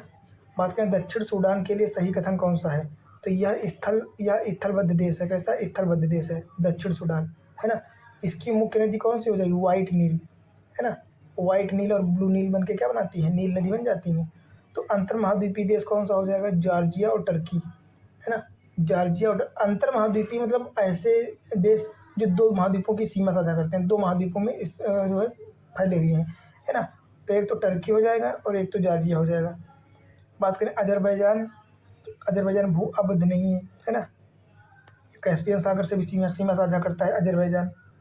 नहीं यार, अजरबैजान नहीं साझा करता, आर्मेनिया करता है शायद, है ना। फिर अगले की बात करें तो यहाँ पे कुछ पुराने नाम लिखे हैं देशों के और जो वर्तमान नाम दिया गया नया नाम। तो थाईलैंड को पहले क्या कहते थे? श्याम, है ना। श्याम जो है थाईलैंड का नाम है। और बात करें फार्मोसा, फार्मोसा ताइवान को कहते हैं क्या? वर्तमान का ताइवान, और पहले इसको फार्मोसा कहते थे। बात करें इराक को, तो इराक को मेसोपोटामिया, है ना, सभ्यता पढ़े होंगे आप लोग, मेसोपोटामिया। तो जो है इराक को पहले मेसोपोटामिया कहते थे। और म्यांमार की बात करें तो म्यांमार को बर्मा कहते थे, ये तो सबको पता होगा, है ना। तो थाईलैंड को श्याम हो जाएगा, और ताइवान को फार्मोसा, इराक को मेसोपोटामिया तथा म्यांमार को बर्मा, है ना। बात करें हरारे, तो हरारे जिम्बाब्वे की राजधानी है, जो कि सेलिसबरी नाम है वर्तमान में, है ना। तो ये जिम्बाब्वे की राजधानी हरारे हो जाएगी। और हरारे का वर्तमान नाम क्या हो जाएगा? सेलिसबरी। क्या? सेलिसबरी। इथोपिया को पहले क्या कहते थे? अबिसीनिया, है ना। यहाँ पे एक अबिसीनिया का पठार भी है। फिर घाना को गोल्ड कोस्ट कहते थे, वर्तमान में कहते हैं। पहले घाना कहते थे, घाना, अब क्या कहते हैं? नहीं, पहले गोल्ड कोस्ट कहते थे पुराना नाम, है ना, और वर्तमान में क्या कहते हैं? घाना। फिर बात करें लियोपोल्डविले, पहले कहते थे और वर्तमान में किन्शासा कहते हैं। क्या कहते हैं? किन्शासा। और जिम्बाब्वे पहले जाना जाता है किस नाम से? दक्षिणी रोडेशिया के नाम से। क्या? दक्षिणी रोडेशिया, है ना। तो जिम्बाब्वे को पहले दक्षिणी रोडेशिया कहते थे। फिर यहाँ पे कुछ अंतर्राष्ट्रीय सीमा रेखाएं लिखी गई हैं। तो वह नदी जो अंतर्राष्ट्रीय सीमा बनाती है, तो रियो ग्रांडो और राइन नदी, कौन कौन सी? रियो ग्रांडे और राइन, ये दोनों नदियाँ जो है अंतर्राष्ट्रीय सीमा साझा करती हैं, बनाती हैं। बात करें रियो ग्रांडो नदी, तो मैक्सिको एवं यूएसए के मध्य जो है सीमा साझा करती है। कहाँ पे? मैक्सिको और यूएसए के मध्य। बात करें वह झील जो तंजानिया और युगांडा के मध्य अंतर्राष्ट्रीय सीमा बनाती है, तो तंजानिया और युगांडा के मध्य विक्टोरिया झील, कौन सी? विक्टोरिया झील हो जाएगी। फिर यहाँ पे दिए गए हैं कुछ चीज़ें, है ना। तो इसमें पूछा गया है जो है कि मानचित्र में दी गई बिंदुओं को टूटी रेखा जो है वो कहाँ से किसको मिलाती है? टूटी रेखा, है ना। तो डूरंड लाइन को हो जाएगा, डूरंड लाइन। अगला बात करें मैक मोहन, तो ये भारत एवं चाइना के मध्य है ना, जो कि अरुणाचल प्रदेश वाले क्षेत्र में है। कहाँ? अरुणाचल प्रदेश साइड में, है ना। मैक मोहन लाइन भारत एवं चाइना के मध्य है। अगला बात करें तो रेड क्लिफ लाइन सीमा निर्धारित करती है भारत एवं पाकिस्तान के मध्य। बात करें 38वीं समानांतर सीमा रेखा विभाजित करती है किसको? तो उत्तर कोरिया एवं दक्षिण कोरिया के मध्य कौन सी सीमा है? तो हो जाएगी 38वीं समानांतर सीमा रेखा। कौन सी? 38वीं समानांतर सीमा रेखा। और मैगीनाट की बात करें तो ये हम लोग पढ़ भी चुके हैं, फ्रांस और जर्मनी के मध्य है। कहाँ कहाँ? फ्रांस और जर्मनी के मध्य। और फ्रांस और इटली के मध्य कौन सी हो जाएगी? तो अल्पाइन हो जाएगी। कौन? Alpine line. कौन सी? Alpine line. अल्पाइन लाइन जो कि फ्रांस और इटली के मध्य सीमा साझा करती है। कहाँ कहाँ? फ्रांस और इटली। अब यहाँ पे कुछ देश और राजधानियाँ दी गई हैं, जो कि हमेशा, मतलब यहाँ से 1 से 2 क्वेश्चन तो 100% श्योर है, एक क्वेश्चन तो आएगा, हर साल आएगा, कोई भी एग्जाम हो, है ना। यहाँ तो वनडे एग्जाम में भी आते हैं। तो देख लेते हैं राजधानियाँ, है ना। स्लोवेनिया की राजधानी हो जाएगी, क्या हो जाएगी? ljubljana। क्या हो जाएगी? ljubljana, है ना, ये। और सेशल्स की हो जाएगी विक्टोरिया। तो सेशल्स की राजधानी क्या हो जाएगी? विक्टोरिया, है ना। और सियरा लियोन की हो जाएगी फ्री टाउन। कौन सी? Freetown. Sierra Leone Freetown. Uzbekistan की राजधानी ताशकंद हो जाएगी। कौन सी? ताशकंद। वह नगर जो किसी देश की भूतपूर्व राजधानी नहीं रहा। ब्रिस्बेन जो कि ऑस्ट्रेलिया का नगर है। कौन? ब्रिस्बेन। ब्रिस्बेन जो है ये ऑस्ट्रेलिया में है, जो कभी किसी की राजधानी पूर्व में नहीं रहा है ना। तो एक बार फिर से देख लेते हैं कि स्लोवेनिया की राजधानी हो जाएगी ljubljana, है ना। और सेशल्स की विक्टोरिया। सेशल्स की राजधानी विक्टोरिया। सियरा लियोन की हो जाएगी फ्री टाउन। और उज्बेकिस्तान की हो जाएगी ताशकंद। कौन सी? ताशकंद। अगला बात करें म्यांमार की प्रस्तावित नई जो प्रशासनिक राजधानी हो जाएगी नेपिता हो जाएगी। क्या हो जाएगी? नैपिता, है ना, नेपिता, नेपिता। अगले की बात करें बहामास की राजधानी नसाऊ हो जाएगी। क्या हो जाएगी? नसाऊ। बहामास की नसाऊ। कोस्टारिका की सैन जोस हो जाएगी। कौन सी? San Jose. निकारागुआ की मानागुआ हो जाएगी। और डोमिनिकन रिपब्लिक की बात करें तो सांटो डोमिंगो हो जाएगी। कौन सी? सांतो डोमिंगो, है ना। युगांडा की राजधानी कंपाला हो जाएगी। क्या हो जाएगी? कंपाला। युगांडा की राजधानी कंपाला हो जाएगी। बात करें उज्बेकिस्तान की राजधानी ताशकंद हो जाएगी। क्या हो जाएगी? तो उज्बेकिस्तान की राजधानी ताशकंद हो जाएगी। बात करें यूक्रेन की राजधानी, तो यूक्रेन की राजधानी कीव हो जाएगी। कीव, ये तो आप लोगों को रटी होनी चाहिए वैसे भी, है ना। पेरू की राजधानी हो जाएगी लीमा, क्या हो जाएगी लीमा। और वियना की राजधानी ऑस्ट्रिया हो जाएगी, क्या हो जाएगी ऑस्ट्रिया। झुकी लाट के प्रसिद्ध पीसा स्थित कहाँ है, पीसा की मीनार इटली में स्थित, कहाँ पे, इटली में। फिर बात करें अम्मान की राजधानी काहे की हो जाएगी, जॉर्डन की, तो जॉर्डन की राजधानी अम्मान। किर्गिस्तान की बिश्केक हो जाएगी, क्या, किर्गिस्तान की राजधानी बिश्केक हो जाएगी। मंगोलिया की राजधानी उलन बटोर हो जाएगी, क्या, तो मंगोलिया की राजधानी उलन बटोर हो जाएगी। और यमन की बात करें तो सनाइया हो जाएगी, क्या हो जाएगी, यमन की राजधानी सनाइया हो जाएगी। ताजिकिस्तान क्या क्या हो जाएगी, सनाइया कहाँ की राजधानी हो जाएगी, तो यमन की राजधानी सनाइया हो जाएगी। बात करें ताजिकिस्तान, तो ताजिकिस्तान की दुशांबे हो जाएगी, क्या हो जाएगी, दुशांबे, है ना। अगली बात करें तो बुल्गारिया की रोमानिया हो जाएगी, बुल्गारिया की सोफिया, है ना, तो बुल्गारिया की राजधानी सोफिया हो जाएगी। जॉर्जिया की तिब्लिस हो जाएगी, क्या हो जाएगी, जॉर्जिया की राजधानी तिब्लिस। आइसलैंड की हो जाएगी रिक्याविक, क्या हो जाएगी, रिक्याविक, है ना। अगला बात करें साइप्रस, तो साइप्रस की राजधानी हो जाएगी निकोसिया, क्या हो जाएगी, साइप्रस की राजधानी साइप्रस, निकोसिया। लेबनान की बेरूत हो जाएगी, क्या हो जाएगी, बेरूत। और टर्की की अंकारा राजधानी हो जाएगी, क्या हो जाएगी, टर्की की राजधानी अंकारा हो जाएगी। अगली बात करें चाइना की, तो बीजिंग हो जाएगी, है ना, चीन की राजधानी बीजिंग हो जाएगी। बात करें कनाडा, तो कनाडा की ओट्टावा। ऑस्ट्रेलिया की हो जाएगी कैनबरा, है ना, कैनबरा हो जाएगी। और रूस की राजधानी मॉस्को हो जाएगी, क्या हो जाएगी, मॉस्को। अगला बात करें बरूंडी, बरूंडी की बुजुम्बुरा हो जाएगी, क्या हो जाएगी, बरूंडी की राजधानी बुजुम्बुरा हो जाएगी। कजाकिस्तान की अस्ताना हो जाएगी, क्या हो जाएगी, कजाकिस्तान की अस्ताना, है ना। लाओस की बात करें तो हो जाएगी वियंतियानी, लाओस की राजधानी वियंतियानी हो जाएगी। माली की राजधानी हो जाएगी बमाको, क्या हो जाएगी, बमाको। अगला बात करें फिनलैंड की राजधानी हेलसिंकी हो जाएगी, क्या हो जाएगी, हेलसिंकी। शायद मनी हिस्ट में आप लोगों ने नाम सुना होगा, है ना, एक वेब सीरीज है मनी हाइस्ट, है ना, बहुत तगड़ी है, आप लोग चाहे तो देख सकते हैं। उसमें जो है राजधानी और देशों के नाम लिए गए हैं लोगों के लिए, तो हेलसिंकी की फिनलैंड की राजधानी हो जाएगी। बोलीविया की बात करें तो इसकी राजधानी हो जाएगी लापाज। इथोपिया की अदिस अबाबा, क्या हो जाएगी, इथोपिया की राजधानी अदिस अबाबा, है ना। आगे की बात करें तो अजरबैजान की हो जाएगी बाकू राजधानी, क्या हो जाएगी, बाकू। और गैम्बिया की हो जाएगी बांजुल, क्या, बांजुल। लाटविया की बात करें तो रीगा हो जाएगी राजधानी, क्या हो जाएगी, राजधानी लाटविया की राजधानी रीगा हो जाएगी। ब्राज़ील की ब्राज़ाविले हो जाएगी या ब्राज़ीलिया हो जाएगी, क्या हो जाएगी, ब्राज़ील की राजधानी हो जाएगी ब्राज़ीलिया, है ना। क्यूबा की हो जाएगी हवाना, क्या हो जाएगी, हवाना। कोस्टारिका की सैन जोस हो जाएगी, क्या, सैन जोस। पेरू की राजधानी लीमा हो जाएगी। अगला बात करें आइवरी कोस्ट की, तो क्या हो जाएगी, यामूसिको, क्या, यामूसिको, है ना। फिजी की हो जाएगी सुआ, क्या हो जाएगी, सुआ। फिजी की राजधानी सुआ हो जाएगी। फिनलैंड की हो जाएगी हेलसिंकी, कहाँ की, फिनलैंड की हेलसिंकी। और जो है गुयाना की जॉर्ज टाउन हो जाएगी, क्या हो जाएगी, गुयाना की, तो गुयाना की राजधानी जॉर्ज टाउन हो जाएगी। और लेबनान की हो जाएगी बेरूत, क्या, बेरूत। श्रीलंका की हो जाएगी कोलंबो, क्या हो जाएगी, कोलंबो, है ना। अगली बात करें मालदीव, तो मालदीव की माले हो जाएगी, क्या हो जाएगी, माले। और जिम्बाब्वे की हरारे हो जाएगी, क्या हो जाएगी, जिम्बाब्वे की हरारे। मॉरिशस की हो जाएगी पोर्ट लुइस, क्या, पोर्ट लुइस, है ना। अगला बात करें ताजिकिस्तान की दुशांबे हो जाएगी, क्या, ताजिकिस्तान की राजधानी दुशांबे हो जाएगी। तंजानिया की बात करें तो डोडोमा हो जाएगी, तंजानिया की राजधानी डोडोमा हो जाएगी। बात करें स्विट्जरलैंड की राजधानी बर्न हो जाएगी, क्या हो जाएगी, स्विट्जरलैंड की राजधानी बर्न, है ना। अगली बात करें पैलेस्टाइन, तो पैलेस्टाइन की राजधानी हो जाएगी रामलला, क्या, रामलला। पैलेस्टाइन जिसको फिलिस्तीन कहते हैं ना, तो इसकी रामलला हो जाएगी। कोसोवो की हो जाएगी प्रिस्टिना, क्या हो जाएगी, प्रिस्टिना। टर्किश साइप्रस की हो जाएगी निकोसिया, क्या हो जाएगी, तो साइप्रस की हो जाएगी निकोसिया। ताइवान की हो जाएगी ताइपे, क्या हो जाएगी, ताइपे, है ना। अगला बात करें वेनेजुएला, तो वेनेजुएला की हो जाएगी कराकस, है ना, कराकस या कारकस। न्यूजीलैंड की हो जाएगी वेलिंगटन, क्या हो जाएगी, न्यूजीलैंड की राजधानी वेलिंगटन हो जाएगी। कोलंबिया की बोगोटा हो जाएगी, कोलंबिया की राजधानी बोगोटा हो जाएगी। साइप्रस की क्या हो जाएगी, निकोसिया, अभी देखे थे, है ना। बात करें विंडहाक, तो विंडहाक नामीबिया की राजधानी हो जाएगी, कहाँ की, नामीबिया की। अक्रा जो है ये घाना की राजधानी है।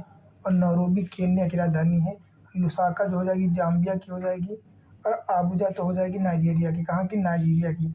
तो नामीबिया की राजधानी हो जाएगी विंडहाक घाना की अक्रा और केन्या की नैरोबी, जाम्बिया की लुसाका तथा नाइजीरिया के अबूजा। क्या हो जाएगी? अबूजा। अगली बात करें तो डेनमार्क की राजधानी क्या हो जाएगी? कोपनहेगन। क्या हो जाएगी? कोपनहेगन। जर्मनी की राजधानी बर्लिन हो जाएगी। और पेरिस फ्रांस की राजधानी हो जाएगी। आस्लो नॉर्वे की राजधानी हो जाएगी। कहाँ की? नॉर्वे की। अगली बात करें तो बुडापेस्ट राजधानी हो जाएगी कहाँ की? हंगरी की। कहाँ की? हंगरी की। और किंशासा जायरे की हो जाएगी। कहाँ की? जायरे की राजधानी। वेलिंगटन जो कि न्यूजीलैंड की राजधानी। कहाँ की? न्यूजीलैंड। तो इस प्रकार जो है सारी मतलब सारे क्या जो मोस्ट इंपॉर्टेंट हैं और जो अभी तक क्वेश्चन बार बार पूछे जाते हैं पीसीएस एग्जाम से या कोई भी, तो वो सारे कवर हो गए हैं, है ना। अब हम बात करेंगे विश्व के नगर, है ना। तो बात पहला क्वेश्चन क्या हो जाएगा कि संसार का अधिकांश महानगर तटीय क्षेत्रों में अवस्थित है। हाँ, तो सही बात है, क्योंकि तटीय क्षेत्रों में जल की भी आवश्यकताएं पूर्ति हो जाती हैं। और जो भी जैसे पत्तन हो गए, है ना, ये सारी चीज़ें पोर्ट वोर्ट जो उनके लिए आसानी रहती है। फिर वे अंतर्राष्ट्रीय महासागरीय मार्गों के द्वार होते हैं, ये भी सही है। तो ये एक दूसरे की व्याख्या भी करते हैं और दोनों कथन सही भी है ना। फिर यहाँ पे कुछ झीलें दी गई हैं कि कहाँ से संबंधित हैं। तो इरी झील जो है, इरी झील के आसपास डेट्राइट नगर स्थित है ना। या ऐसे कह सकते हैं कि डेट्राइट नगर के पास इरी झील है या इरी झील के पास डेट्राइट नगर है। और मिशिगन की बात करें तो यहाँ पे जो है क्या हो जाएगा, यहाँ पे हो जाएगा गैरी, गैरी, है ना। और ओंटारियो झील के पास हैमिल्टन शहर है। और सुपीरियर की बात करें तो ये डुमिथु शहर हो जाएगा। और बात करें तो ये सारी जो झीलें हैं, मिशिगन जो हो जाएगी ये यूएसए में हो जाएगी टोटली कम, है ना। तो मिशिगन झील जो है ये टोटल मतलब कम्प्लीटली यूएसए में है। बाकी जो इरी, ओंटारियो और सुपीरियर हैं ये तीनों कहाँ हैं? यूएसए प्लस कनाडा, इनकी सीमा रेखा पर, है ना। और ये क्वेश्चन बार बार पूछे गए हैं कि कौन सी ऐसी झील है जो केवल यूएसए में स्थित है, ना कि कनाडा की सीमा पर, है ना। फिर अगला प्रश्न देख लेते हैं। इसमें थोड़ा सा स्पष्ट दिख नहीं रहा तो इनको छोड़ देते हैं, कोई दिक्कत नहीं है। बात करें अलास्का किसका है, तो अलास्का यूएसए का हिस्सा हो जाएगा, है ना। यहाँ पर बता देते हैं आप लोगों की अलास्का कहाँ पर स्थित है। बहुत सारे लोग जानते भी होंगे शायद। ये हो जाएगी कैलिफोर्निया की खाड़ी, है ना। और फिर ये, है ना, ये मान लेते हैं ये है। तो यहाँ से जो है ये इतना जो है क्या हो जाएगा, ये इतना यूएसए हो जाएगा, ठीक है। और इसके नीचे हो जाएगा मैक्सिको और ये हो जाएगा कनाडा, है ना। और ये हो जाएगा अलास्का। तो ये इसकी भाग है किसका? यूएसए का, अलास्का, है ना। यही पूछा गया है यहाँ पे।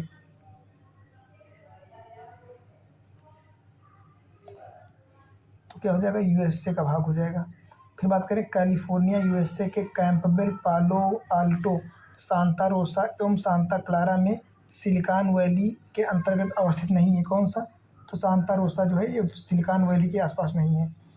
अगला क्वेश्चन है दक्षिण अफ्रीका की पार्लियामेंट स्थित है कहाँ पे, तो एक केप टाउन हो जाएगा। केप टाउन एक शहर है ना अफ्रीका में। बात करें उत्तर से दक्षिण की ओर जाते हुए दिए गए पाकिस्तानी नगरों का जो है अनुक्रम क्या होगा? उत्तर से दक्षिण, है ना, ऊपर से मतलब नीचे की तरफ। तो सबसे पहले पेशावर आएगा, फिर इस्लामाबाद, फिर गुजरावाला, फिर मुल्तान। कौन कौन सा? सबसे ऊपर पेशावर, फिर इस्लामाबाद, फिर गुजरावाला और फिर मुल्तान आएगा।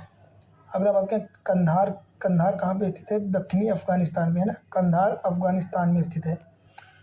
यूरोप में पश्चिम से पूर्व के क्रम में अवस्थित इस नगर पश्चिम से पूर्व, तो लिस्बन हो जाएगा। फिर लंदन, फ्रैंकफर्ट और बेरूत, है ना। लिस्बन किसकी राजधानी हो जाएगी? तो याद कर लेना आप लोग ये कि लिस्बन, फिर लंदन, ये रटने वाली चीज़ें हैं, ये तो यहाँ से याद नहीं होंगी। इसके लिए मैपिंग की सीरीज देख लेना आप लोग, है ना। क्योंकि मैपिंग में जो देखेंगे तो वो याद रहेगा, यहाँ पे रटना पड़ेगा तो उससे कोई मतलब नहीं है खास। फिर बात करें एशिया, दक्षिणी एशिया में सबसे अधिक ऊंचे जो है स्तर पर बसा राजधानी नगर कौन सा हो जाएगा? तो लहासा हो जाएगा, जो कि तिब्बत में स्थित है ना, लहासा। अगला बात करें, यहाँ पे कुछ देश और स्थान दिए गए हैं। तो ऑरोविले आश्रम कहाँ पे स्थित है? भारत में। शायद आप लोगों को याद भी होगा, अरविंद घोष जो है जेल से छूटने के बाद सबसे पहले कहाँ जाते हैं? ऑरोविले आश्रम की स्थापना करते हैं, है ना। तो ऑरोविले आश्रम जो है भारत में स्थित है। और वैंकूवर की बात, बैकानूर की बात करें तो ये कजाकिस्तान। कहाँ पे? कजाकिस्तान। बात करें बांडुगु की इंडोनेशिया में होगा। कहाँ पे? इंडोनेशिया। और बट्टी कलोआ कहाँ है? श्रीलंका। तो ये शहर याद कर लेना आप। औरों बोले तो याद होगा, ये भारत में है। बात करें बैकानूर, तो बैकानूर कहाँ हो जाएगा? कजाकिस्तान। और बांडुंग कहाँ हो जाएगा? बांडुंग हो जाएगा इंडोनेशिया। और बट्टी कलोआ कहाँ है? श्रीलंका में, है ना। अगला बात करें, कुछ दिए गए हैं। तो तस्मानिया क्या है? तस्मानिया ऑस्ट्रिया का एक प्रांत है। क्या है? तस्मानिया जो है ऑस्ट्रिया का एक प्रांत है। बात करें ऑस्ट्रेलिया का, है ना, तस्मानिया। ऑस्ट्रेलिया के देखे होंगे आप लोग, मान लेते हैं ये वाला ऑस्ट्रेलिया का मैप है ना, ये मान लेते ऑस्ट्रेलिया है। तो यहाँ पे जो स्थित है यही तो तस्मानिया है। शायद आप लोगों को रिकॉल हो भी रहा होगा, है ना। ये एक जल संधि है, इसके नीचे यहाँ पे है तस्मानिया। तस्मानिया की राजधानी क्या है? याद करो आप लोग, है ना। सिसिली की बात करें तो सिसिली एक द्वीप है जो कि इटली व स्वायत्त प्रदेश है इटली का, है ना, जो कि कहाँ स्थित है? भूमध्य सागर में। न्यूफाउंडलैंड की बात करें तो कनाडा के पूर्वी भाग में स्थित है। कहाँ पे? कनाडा के पूर्वी भाग में। डरबन की बात करें तो ये दक्षिण अफ्रीका का स्थान है ना, डरबन। याद आ रहा होगा आप लोगों को, है ना। डरबन से प्रिटोरिया जाते टाइम महात्मा गांधी जी को जो है अंग्रेजों ने रंग भेद की नीति के कारण जो है उतार दिया था, है ना, डरबन से प्रिटोरिया जाते वक्त ट्रेन से। शायद याद होगा आप लोगों को। अगला बात करें निकोसिया, तो निकोसिया साइप्रस की जो है राजधानी है। अगला बात करें कि वह देश जो आर्कटिक वृत्त के दक्षिण में पाया जाता है, आर्कटिक वृत्त के, तो आइसलैंड हो जाएगा। क्या? आइसलैंड। सन सिटी अवस्थित है कहाँ पे? दक्षिण अफ्रीका में, है ना। सन सिटी दक्षिण अफ्रीका में स्थित है। फिर यहाँ पे सबसे बड़ा नगर और देश, तो कनाडा का सबसे बड़ा नगर कौन सा हो जाएगा? टोरंटो। ग्रीस का सबसे बड़ा नगर एथेंस हो जाएगा। नाइजीरिया का लागोस हो जाएगा। और सीरिया का दमिश्कस हो जाएगा, या इसको इमस्कस भी कहते हैं और दमिश्कस भी कहते हैं। फिर बात करें दावोस, तो दावोस जो है कहाँ पे स्थित है? ये स्विट्जरलैंड का शहर है। बार्सिलोना स्पेन में संबंधित है। ऑकलैंड कहाँ स्थित है? न्यूजीलैंड। और कैंडी जो है श्रीलंका का है। कहाँ का? कैंडी श्रीलंका का है। क्वांटो मैदान कहाँ स्थित है? तो जापान हो जाएगा। क्वांटो मैदान कहाँ स्थित है? जापान। मैक्सिको देश स्थित है कहाँ पे? तो उत्तरी अमेरिकी महाद्वीप में, है ना। कांगो कहाँ स्थित है? तो ये अफ्रीका में हो जाएगा। माल्टा की बात करें तो ये भूमध्य सागर में स्थित है। कहाँ? भूमध्य सागर, है ना। फिर यहाँ पर नगर और उनकी कुछ अक्षांशीय स्थिति दी है, और ये पढ़ने से कोई फ़ायदा नहीं है, बाकी देखना चाहे तो देख लें। तो जकार्ता की स्थिति क्या हो जाएगी? ये हो जाएगी 6 डिग्री 12 मिनट साउथ, है ना। फिर बात करें सिंगापुर, तो 1.3 डिग्री जो है नॉर्थ हो जाएगा। बैंकॉक की बात करें तो 13 डिग्री 45 मिनट नॉर्थ हो जाएगा। हनोई की बात करें तो हनोई हो जाएगा 21 डिग्री 2 मिनट नॉर्थ। फिर यहाँ पे कुछ भौगोलिक उपनाम दिए हैं। मध्य रात्रि का सूर्य कहाँ दिखाई देता है? उत्तरी ध्रुव पर। कहाँ पे? उत्तरी ध्रुव पर, है ना। कहाँ पे? उत्तरी ध्रुव पर। अगला हो जाएगा पक्षियों का महाद्वीप के नाम से क्या जाना जाता है? तो दक्षिण अमेरिका को क्या कहते हैं? पक्षियों का महाद्वीप, दक्षिणी अमेरिका, है ना। फिर बात करें नियाग्रा प्रपात कहाँ पे स्थित है? तो नियाग्रा प्रपात जो हो जाएगा कहाँ पे? ये न्यूयॉर्क में हो जाएगा, है ना, न्यूयॉर्क राज्य में। हजार झीलों की भूमि कहते हैं फिनलैंड को। किसको कहते हैं? फिनलैंड को। और आईफिल टावर कहाँ स्थित है? तो पेरिस में हो जाएगा। पेरिस फ्रांस की राजधानी है ना। विश्व की छत तो पामीर को कहते हैं, पामीर का। अंध महाद्वीप किसको कहते हैं? तो अफ्रीका को अंध महाद्वीप कहते हैं। किसको? अफ्रीका को। फिर बात करें मोतियों का द्वीप या फारस की खाड़ी का मोती किसको कहते हैं? बहरीन को। किसको? बहरीन को। और बात करें धूम्र नगर, तो धूम्र नगर शिकागो हो जाएगा। क्या हो जाएगा? शिकागो, है ना, शिकागो। फिर बात करें पूर्वी समुद्र की स्वामिनी, क्या? पूर्वी समुद्र की स्वामिनी किसे कहते हैं? तो हो जाएगा ये श्रीलंका, है ना, श्रीलंका को कहते हैं। अगला बात करें दक्षिण अमेरिका का वह नगर जो अपनी चौड़ी सड़कों के कारण अमेरिका का पेरिस कहा जाता है। तो अमेरिका का पेरिस किसे कहते हैं? तो ब्यूनस आयर्स हो जाएगा। क्या? Buenos Aires. यूएसए का वह राज्य जिसको ब्लू ग्रास स्टेट भी कहते हैं। क्या? Blue grass state. तो क्या हो जाएगा? केंटुकी हो जाएगा, केंटुकी। टर्की का वह नगर जो पश्चिम का द्वार कहलाता है, पश्चिम का द्वार इस्तांबुल हो जाएगा, है ना। पश्चिम का द्वार टर्की में स्थित इस्तांबुल है। फिर बात करें सफ़ेद हाथियों श्वेत हाथियों की भूमि हो जाएगी थाईलैंड। क्या? थाईलैंड। सूर्योदय का देश जापान हो जाएगा, है ना। भाई याद रखना, यहाँ से क्वेश्चन डेफिनेटली आएंगे तो आएंगे, है ना। और PCS UPPCS और ROARO का प्रीवियस ईयर क्वेश्चन देख लीजिए बैक उठा करके आप। यहाँ से सारे के सारे क्वेश्चन यहीं से गए हैं, उठाए गए हैं, है ना। तो इसको 2 से 3 बार रट जरूर लेना पूरी PDF में भेज दूंगा ग्रुप पे टेलीग्राम, है ना। फिर बात करें झीलों की वाटिका कहाँ पे स्थित है, तो फिनलैंड में हो जाएगी। कहाँ पे, फिनलैंड, है ना। शहरों का शहर किसे कहते हैं, वेनिस, है ना। मार्को पोलो याद है, वेनिस का। फिर स्वर्ण द्वार का नगर किसको कहते हैं, सैन फ्रांसिस्को, USA, कहाँ, नॉर्थ अमेरिका। पूर्व का मैनचेस्टर कहते हैं ओसाका, जो कि जापान में स्थित है। पर्ल ऑफ साइबेरिया किसको कहते हैं, बैकाल झील को। और प्रातःकालीन शांत स्थल, क्या, प्रातःकालीन शांत स्थल क्या कहते हैं, कोरिया को। किसको, कोरिया को, है ना। अब हम लोग बात करेंगे जलमंडल की। तो सबसे गहरा सागर कहाँ पे हो जाएगा, तो साउथ चाइना सी हो जाएगा। कौन सा, साउथ चाइना सी सबसे गहरा सागर है। फिर बात करें पृथ्वी की सतह का वह भाग जो पानी से ढका है, लगभग 2/3। कितना, 2/3 पृथ्वी का भाग जो है जल से घिरा हुआ है, मतलब ढका हुआ है।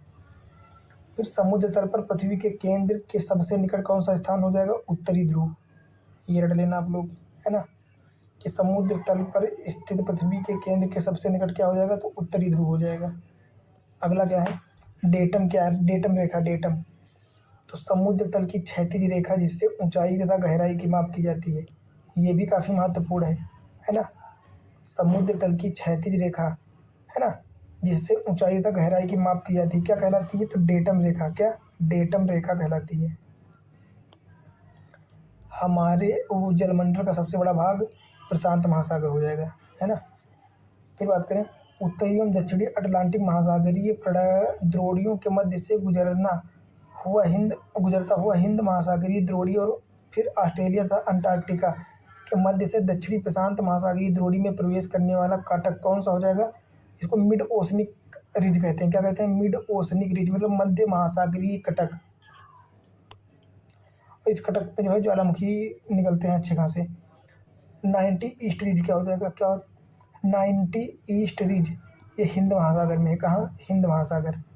फिर भूमि में गुरुत्वाकर्षण जल रहता है कितना, 1/3 एटमॉस्फेरिक से कम तनाव वाला, कितना, 1/3 है ना। फिर अगला क्वेश्चन हो जाएगा कि पृथ्वी ग्रह पर उपयोग के लिए उपलब्ध अलवण जल मतलब मीठा पानी, है ना, जिसमें लवण की मात्रा नहीं है, तो कुल प्राप्त जल की मात्रा का कितना, केवल 1% से भी कम है ना। हमारे उपग्रह में मृद जल की सर्वाधिक मात्रा कहाँ पर स्थित है, तो महाद्वीपीय एवं पर्वतीय हिमनद, मतलब स्थायी रूप से जो पिघले हुए नहीं हैं, जो बर्फ के रूप में बने हुए हैं वहाँ पे, है ना। फिर बात करें पृथ्वी ग्रह पर अधिकांश अलवण जल बर्फ क्षेत्र और हिमनद के रूप में रहता है। शेष अलवण जल जो सबसे अधिक भाग पाया जाता है तो कहाँ हो जाएगा, ये भूमिगत में हो जाएगा। कहाँ पे, भूमिगत में। फिर महासागरीय नितल का सबसे विस्तृत भाग क्या हो जाएगा, गहरे सागरीय मैदान, है ना, गहरे सागरीय या अगाध मैदान। फिर बात करें विश्व के प्रमुख समुद्र, टर्की स्थित है कहाँ पे, तो काला सागर और भूमध्य सागर के मध्य, है ना। टर्की जो है काला सागर और भूमध्य सागर के मध्य में स्थित है। बात करें सागरों का पश्चिम से पूर्व की ओर क्रम की बात करें तो सबसे पहले आता है भूमध्य सागर, क्या, भूमध्य सागर, फिर काला सागर, फिर कैस्पियन सागर, फिर अराल सागर, है ना। ये ऐसे हो जाएंगे पश्चिम से पूर्व की ओर, है ना।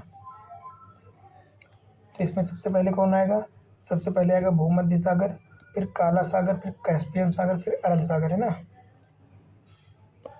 अगले क्वेश्चन की बात करें क्या हो जाएगा कि आंतरिक सागर कौन सा हो जाएगा, तो कैस्पियन सागर हो जाएगा, है ना। कैस्पियन सागर। जिस महासागर से सरगासो संबंधित है वो कौन सा हो जाएगा, तो उत्तरी अटलांटिक हो जाएगा, है ना। आप लोगों को बना के दिखा देता हूँ कि कहाँ पे है सरगासो सागर, है ना।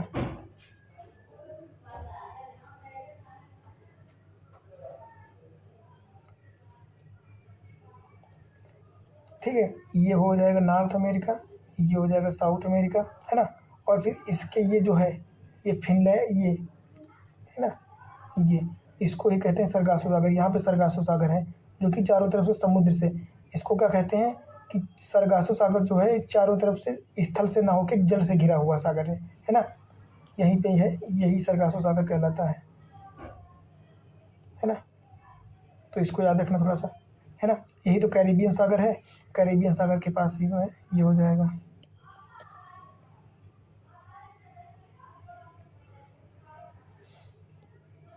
तो क्या हो जाएगा अगला सागर? सरगासो समुद्र कहाँ है? सरगासो सागर उत्तरी अटलांटिक महासागर में हो जाएगा। और सरगासो समुद्र की विशिष्टता क्या है? तो विशिष्ट समुद्री वनस्पति, यहाँ पे विशिष्ट समुद्री वनस्पति पाई जाती है ना। जैसे केप वन हो गए, ये सब चीज़ें। फिर बात करें इटली, सिसली, सार्डिनिया, कोर्सिका, ये घिरे हैं कहाँ से? तो टिरेनियन सागर से, जो कि भूमध्य सागर में स्थित है ना। अरल सागर के किनारे स्पर्श करते हैं कौन कौन से अरल सागर? तो कजाकिस्तान और उज्बेकिस्तान, इन दोनों की सीमा अरल सागर से लगती है। बात करें वह अफ्रीकी देश जिसकी सीमा भूमध्य सागर से नहीं लगती है, तो चाड की नहीं लगती क्योंकि अफ्रीका में स्थित है, दक्षिण में, है ना। फिर बात करें महासागरीय धाराएं।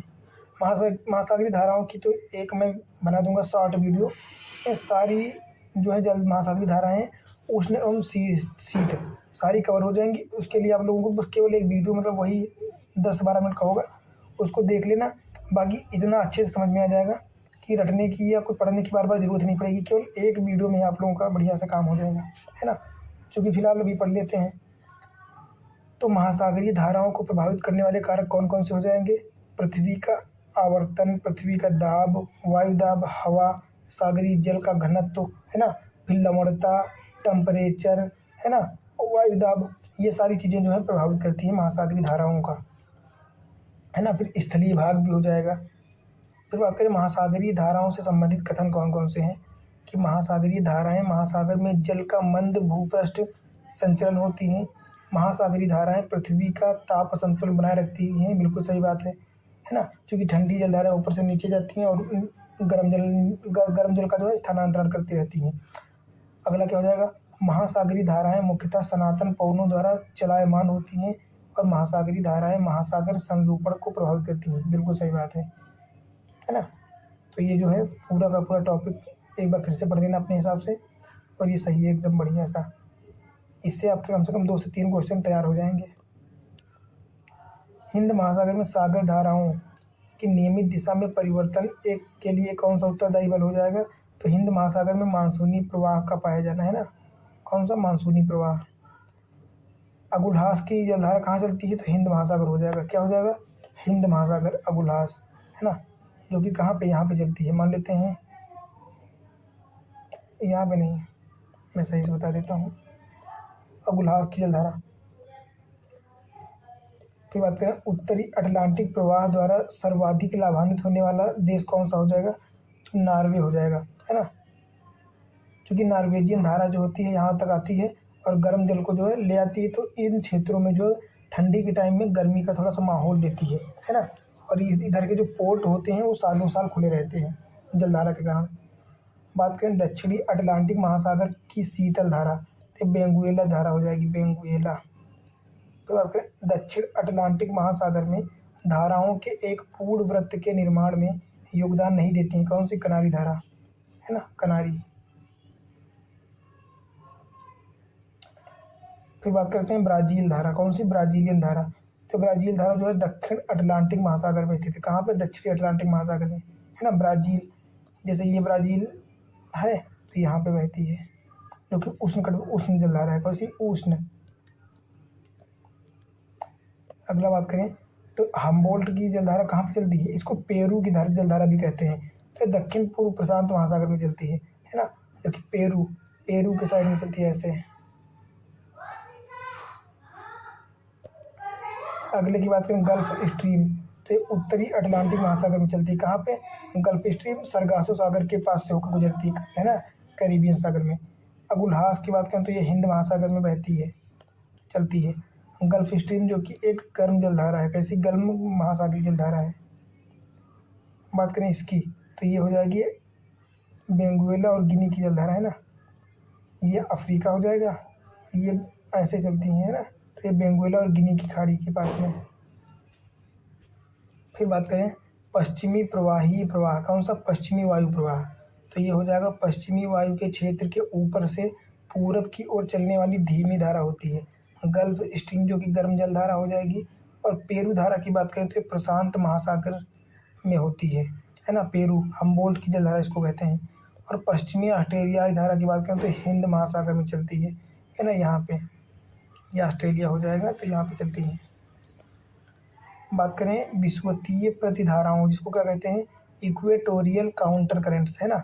मान लो कुछ करंट इधर जा रही हैं और इधर जा रही हैं, फिर जो करंट इधर चलेगी अपोजिट डायरेक्शन में, इनको क्या कहते हैं, इनको कहते हैं इक्वेटोरियल काउंटर करंट। काउंटर मतलब अपोजिट दिशा में जाती हैं, है ना, भूमध्य रेखा में, भूमध्य क्षेत्र में, है ना। तो क्या है क्वेश्चन कि इक्वेटोरियल करंट जो है पूर्वाभिमुखी प्रवाह की होती है, कैसी, पृथ्वी का अपने अक्ष पर घूर्णन से, है ना, क्योंकि पृथ्वी पश्चिम से पूर्व की ओर ऐसे सर्कल में घूम रही है ना, परिक्रमण और परिभ्रमण दोनों करती है, और जिसका प्रभाव जो है महासागरीय जलधाराओं पर भी पड़ता है। अब बात करते हैं लवणता के। क्या लवणता, है ना, हेलोक्लाइनेस क्या कहता है, महासागरीय जल में लवणता की प्रवणता को दर्शाता है क्या, तो हेलोक्लाइन हो जाएगा। क्या, हेलोक्लाइन। सागरीय लवणता का मुख्य स्रोत भूमि होती है। भूमि मतलब चट्टाने, है ना, नदियों के द्वारा जो चट्टानों को घिस करके उसमें से जो है लवणता या नमक की चीज़ें लेके आई जाती हैं, है ना, और समुद्र में घोल दिया जाता है। फिर बात करें सागरीय जल की लवणता में अधिकतम योगदान होता है काहे का, NaCl का होता है, काहे का, NaCl, सोडियम क्लोराइड का। बात करें उच्चतम लवणता पाई जाती है, तो टर्की की एक झील है वान झील, वान, यहाँ पे सबसे ज़्यादा लवणता पाई जाती है, और इस झील में कोई भी जो है डूब नहीं सकता। क्या, कोई डूब नहीं सकता, है ना। अगले प्रश्न की बात करें तो समुद्र में घनत्व बढ़ता है तो क्या होता है मतलब समुद्र में अगर घनत्व बढ़ेगा तो लवणता बढ़ती है ना। क्या होता है, लवणता बढ़ती है किंतु गहराई कम होती है ना। अगला क्या होता है, ग्रेट साल्ट लेक, है ना, ग्रेट साल्ट झील जो है ये कहाँ पे स्थित है, तो USA में स्थित है। कहाँ पे, USA, है ना। बात करें अरब सागर के पानी का औसतन खारापन कितना हो जाएगा, तो 36 PPT हो जाएगा। कितना, 36 PPT, है ना, अरब सागर का। अब बात करते हैं ज्वार भाटा से संबंधित बिंदुओं के बारे में, है ना, तो देख लेते हैं। महासागर में ज्वार भाटा की उत्पत्ति के कारण क्या हैं, इसके दो कारण हैं, एक तो गुरुत्वाकर्षण बल, अभिकेंद्र बल तथा अपकेंद्री बल, है ना। ये तीनों बल जो है इनके कारण जो है ज्वार भाटा की क्रियाएं होती हैं। कौन कौन से बल, गुरुत्वाकर्षण बल, अभिकेंद्र बल और अपकेंद्री बल। फिर बात करें अप्रत्यक्ष उच्च ज्वार, है ना, इनडायरेक्ट हाई टाइड, है ना, उत्पन्न होने का कारण क्या है, तो अपकेंद्रीय बल। कौन सा, पृथ्वी का अपकेंद्रीय बल। फिर यहाँ पे कुछ दिया गया है, देख लेते हैं कथन और कारण। क्या है कि लघु ज्वार भाटाओं के समय उच्च ज्वार सामान्य से निम्नतर तथा निम्न ज्वार सामान्य से उच्चतर आते हैं। कथन सही बात है। अगला क्या है, लघु ज्वार भाटा वृहद ज्वार भाटा के विपरीत पूर्ण चंद्र के स्थान पर नव चंद्र के समय होता है, तो ऐसा कोई नहीं है, ऐसा कोई नियम नहीं है ना। अगला बात करें क्या, वृहद ज्वार कब आते हैं, वृहद ज्वार आते हैं बड़े ज्वार कब आते हैं, जब सूर्य और चंद्रमा मतलब चंद्र ग्रहण या सूर्य ग्रहण होता है, तो जब सूर्य पृथ्वी तथा चंद्रमा के सीधी रेखा में आ जाता है। मान लेते हैं, आप लोगों को मैं बता देता हूँ सही से एकदम, एक मिनट।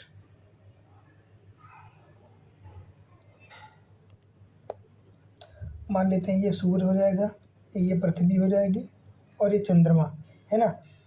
सन, अर्थ, मून, ये तीनों जब एक सीधी रेखा में आ जाएंगे ना, तो जो है पृथ्वी पर जो है सूर्य और चंद्रमा इन दोनों का जो है गुरुत्वाकर्षण बल लगेगा, ठीक है।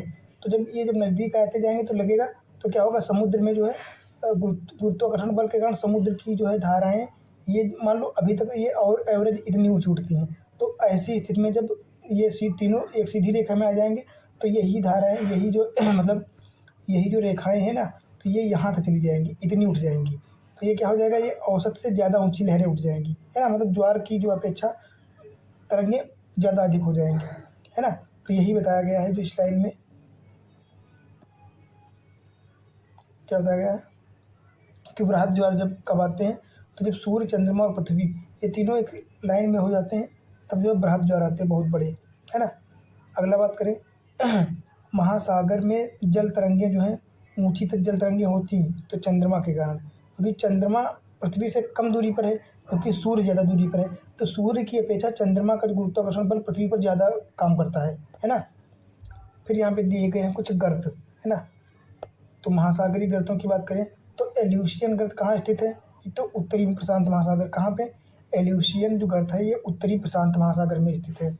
बात करें कर्मेडेक, है ना, कर्मेडेक जो गर्त है ये कहाँ पे है, तो ये दक्षिणी प्रशांत महासागर में हो जाएगा। कहाँ पे, दक्षिणी प्रशांत महासागर। और सुंडा गर्त की बात करें तो हिंद महासागर में है ना। और एस सैंडविच की बात करें तो ये दक्षिणी अंध महासागर में, कहाँ पे, दक्षिणी अंध महासागर में स्थित है। बात करें विश्व का सबसे गहरा समुद्री गर्त कहाँ पे है, तो मरियाना गर्त, इसको कहते हैं क्या, चैलेंजर या मरियाना गर्त। बात करें डायामेंटिना, कौन सा, डायामेंटिना गर्त जो कि परीखा स्थित है कहाँ पे, तो हिंद महासागर हो जाएगा। कहाँ पे, हिंद महासागर, है ना। अब बात करते हैं विश्व की प्रमुख नदियाँ। तो अपवाह क्षेत्र की दृष्टि से विश्व की सबसे लंबी नदी कौन सी हो जाएगी, अमेजन नदी, है ना। अपवाह बेसिन या ड्रेनेज एरिया के हिसाब से सबसे लंबी नदी अमेजन हो जाएगी। बात करें वह नदी जो विषुवत रेखा को 2 बार काटती है ना, तो जायरे नदी हो जाएगी। कौन सी, जायरे जो है कांगो में स्थित है और ये भूमध्य रेखा को 2 बार काटती है। मान लो ये भूमध्य रेखा है तो ये 2 बार काटती है ऐसे, है ना। फिर बात करें दक्षिण अमेरिका की सबसे बड़ी नदी कौन सी हो जाएगी, तो अमेजन नदी हो जाएगी। ये तो सबको पता होगा, है ना। वे देश जो नील नदी द्वारा अपवाहित होते हैं, कौन कौन से देश, तो उसमें हो जाएगा रवांडा, बरूंडी और डीआरसी हो जाएगा, डीआरसी डेमोक्रेटिक रिपब्लिक कांगो, फिर केन्या, इथोपिया, सूडान, दक्षिण सूडान एवं मिस्र। ये सारे दो देश जो है नील नदी के अपवाह क्षेत्र से संबंधित हैं।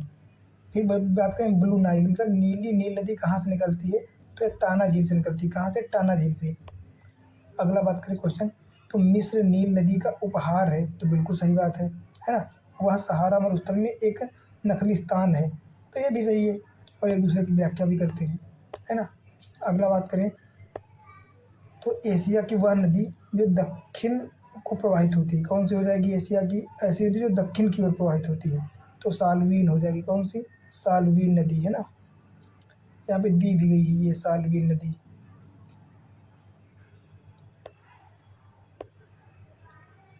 यहाँ पे बात करें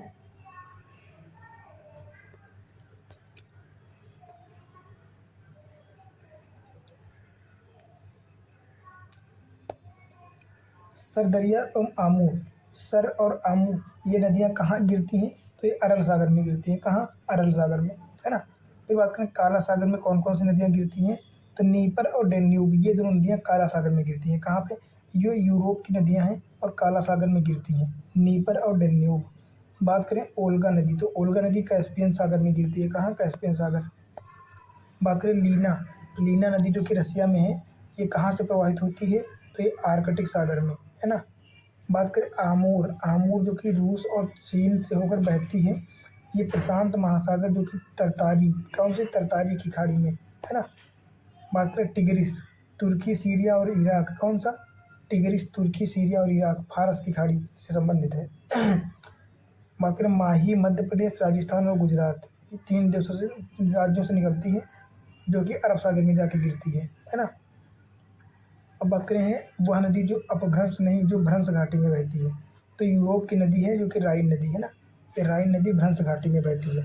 और भ्रंश घाटी की बात करें तो भारत में कौन सी है, तो नर्मदा और ताप्ती जो कि सतपुड़ा और सतमाला, विंध्य इनके मध्य से होकर गुजरती है ना, भ्रंश घाटी में।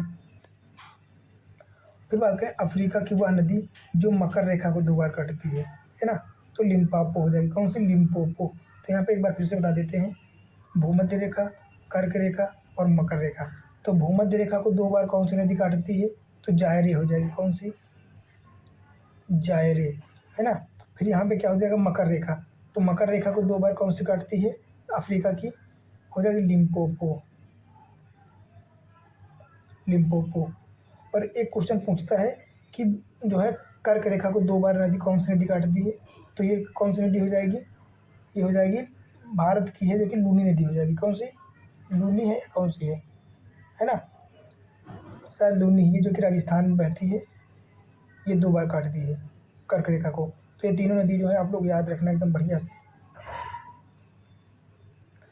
फिर अगले बात करें कि महावेली गंगा की, गंगा एक नदी है, महावेली गंगा, महावेली गंगा कहाँ की है, तो ये श्रीलंका की नदी है। कहाँ की, श्रीलंका की।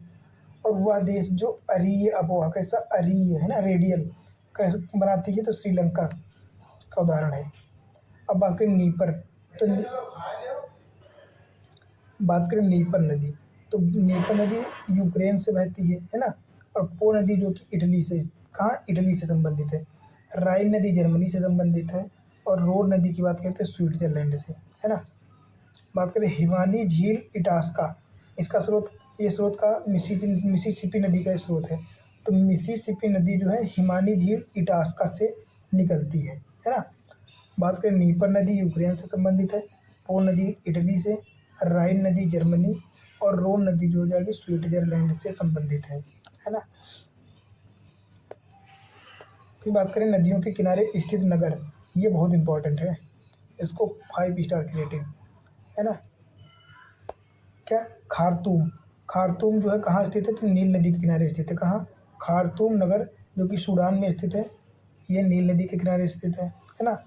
बात करें न्यूयॉर्क, तो यूएसए में हडसन नदी के किनारे स्थित है। बर्लिन जो कि जर्मनी है ना, ये स्प्री नदी के किनारे स्थित है। कौन सी, स्प्री। पेरिस सीन नदी के किनारे स्थित है। ये कम से कम 4-5 बार रिपीट हुआ क्वेश्चन। बात करें वाशिंगटन डीसी, तो ये पोटोमेक नदी के किनारे स्थित है। किसके, पोटोमेक। और मैड्रिड की बात करें तो ये मेंजेनरेस, कौन सी, मेंजेनरेस नदी के पास स्थित है ना। फिर बात करें लाहौर पाकिस्तान, ये रावी नदी के किनारे स्थित है। कौन सा, पाकिस्तान का लाहौर रावी नदी के किनारे स्थित है। रोम जो कि इटली में है, ये टाइबर नदी के किनारे स्थित है। लंदन ब्रिटेन का टेम्स नदी के किनारे स्थित है। वियना ऑस्ट्रिया जो कि डेन्यूब नदी के किनारे स्थित है। कौन सी, डेन्यूब। काहिरा जो कि मिस्र में है, ये नील नदी के किनारे स्थित है। और वियना ऑस्ट्रिया ये डेन्यूब नदी के किनारे स्थित है ना। ये तो रिपीटेड है। फिर अगला बात करें पर्थ ऑस्ट्रेलिया, तो पर्थ ऑस्ट्रेलिया जो कि स्वान नदी के, कौन सी, स्वान नदी के किनारे स्थित है। बात करें बुडापेस्ट जो कि हंगरी, ये डेन्यूब नदी के किनारे स्थित है। हैम्बर्ग जर्मनी में है, ये एल्ब नदी के किनारे स्थित है। और बेलग्रेड जो कि सर्बिया में स्थित है, ये डेन्यूब नदी के किनारे स्थित है। और कीव जो कि यूक्रेन में है, ये नीपर नदी के किनारे स्थित है ना। अन्य की बात करें, वह नगर जिससे होकर हुआंग नदी निकलती है, तो संघाई हो जाएगा, चाइना में। अगली नदी की बात करें नगर, तो बैंकॉक नगर जो है ये थाईलैंड में स्थित है। और कौन सी नदी हो जाएगी, मेनांग नदी। कौन सी, इसको चाओ फ्राया भी कहते हैं। क्या कहते हैं, चाओ फ्राया, है ना। तो बैंकॉक जो हो जाएगा ये मेनाम नदी के किनारे हो जाएगा। और नोम पेन जो कि कंबोडिया की राजधानी है ना, है ना, ये मेकोंग नदी के किनारे है। और हनोई, है ना, ये कहाँ की हो जाएगी, लाल नदी जो को रेड रिवर कहते हैं, उसके किनारे स्थित है। और यांगून की बात करें तो ये इरावदी नदी के किनारे स्थित, कौन से, इरावदी, है ना। यांगून म्यांमार में स्थित है। अगली बात करें पोटोमेक नदी के किनारे कौन सा हो जाएगा, यूएसए। तो यूएसए जो है ये पोटोमेक नदी के किनारे हो जाएगा। और सूडान नील नदी के किनारे, है ना।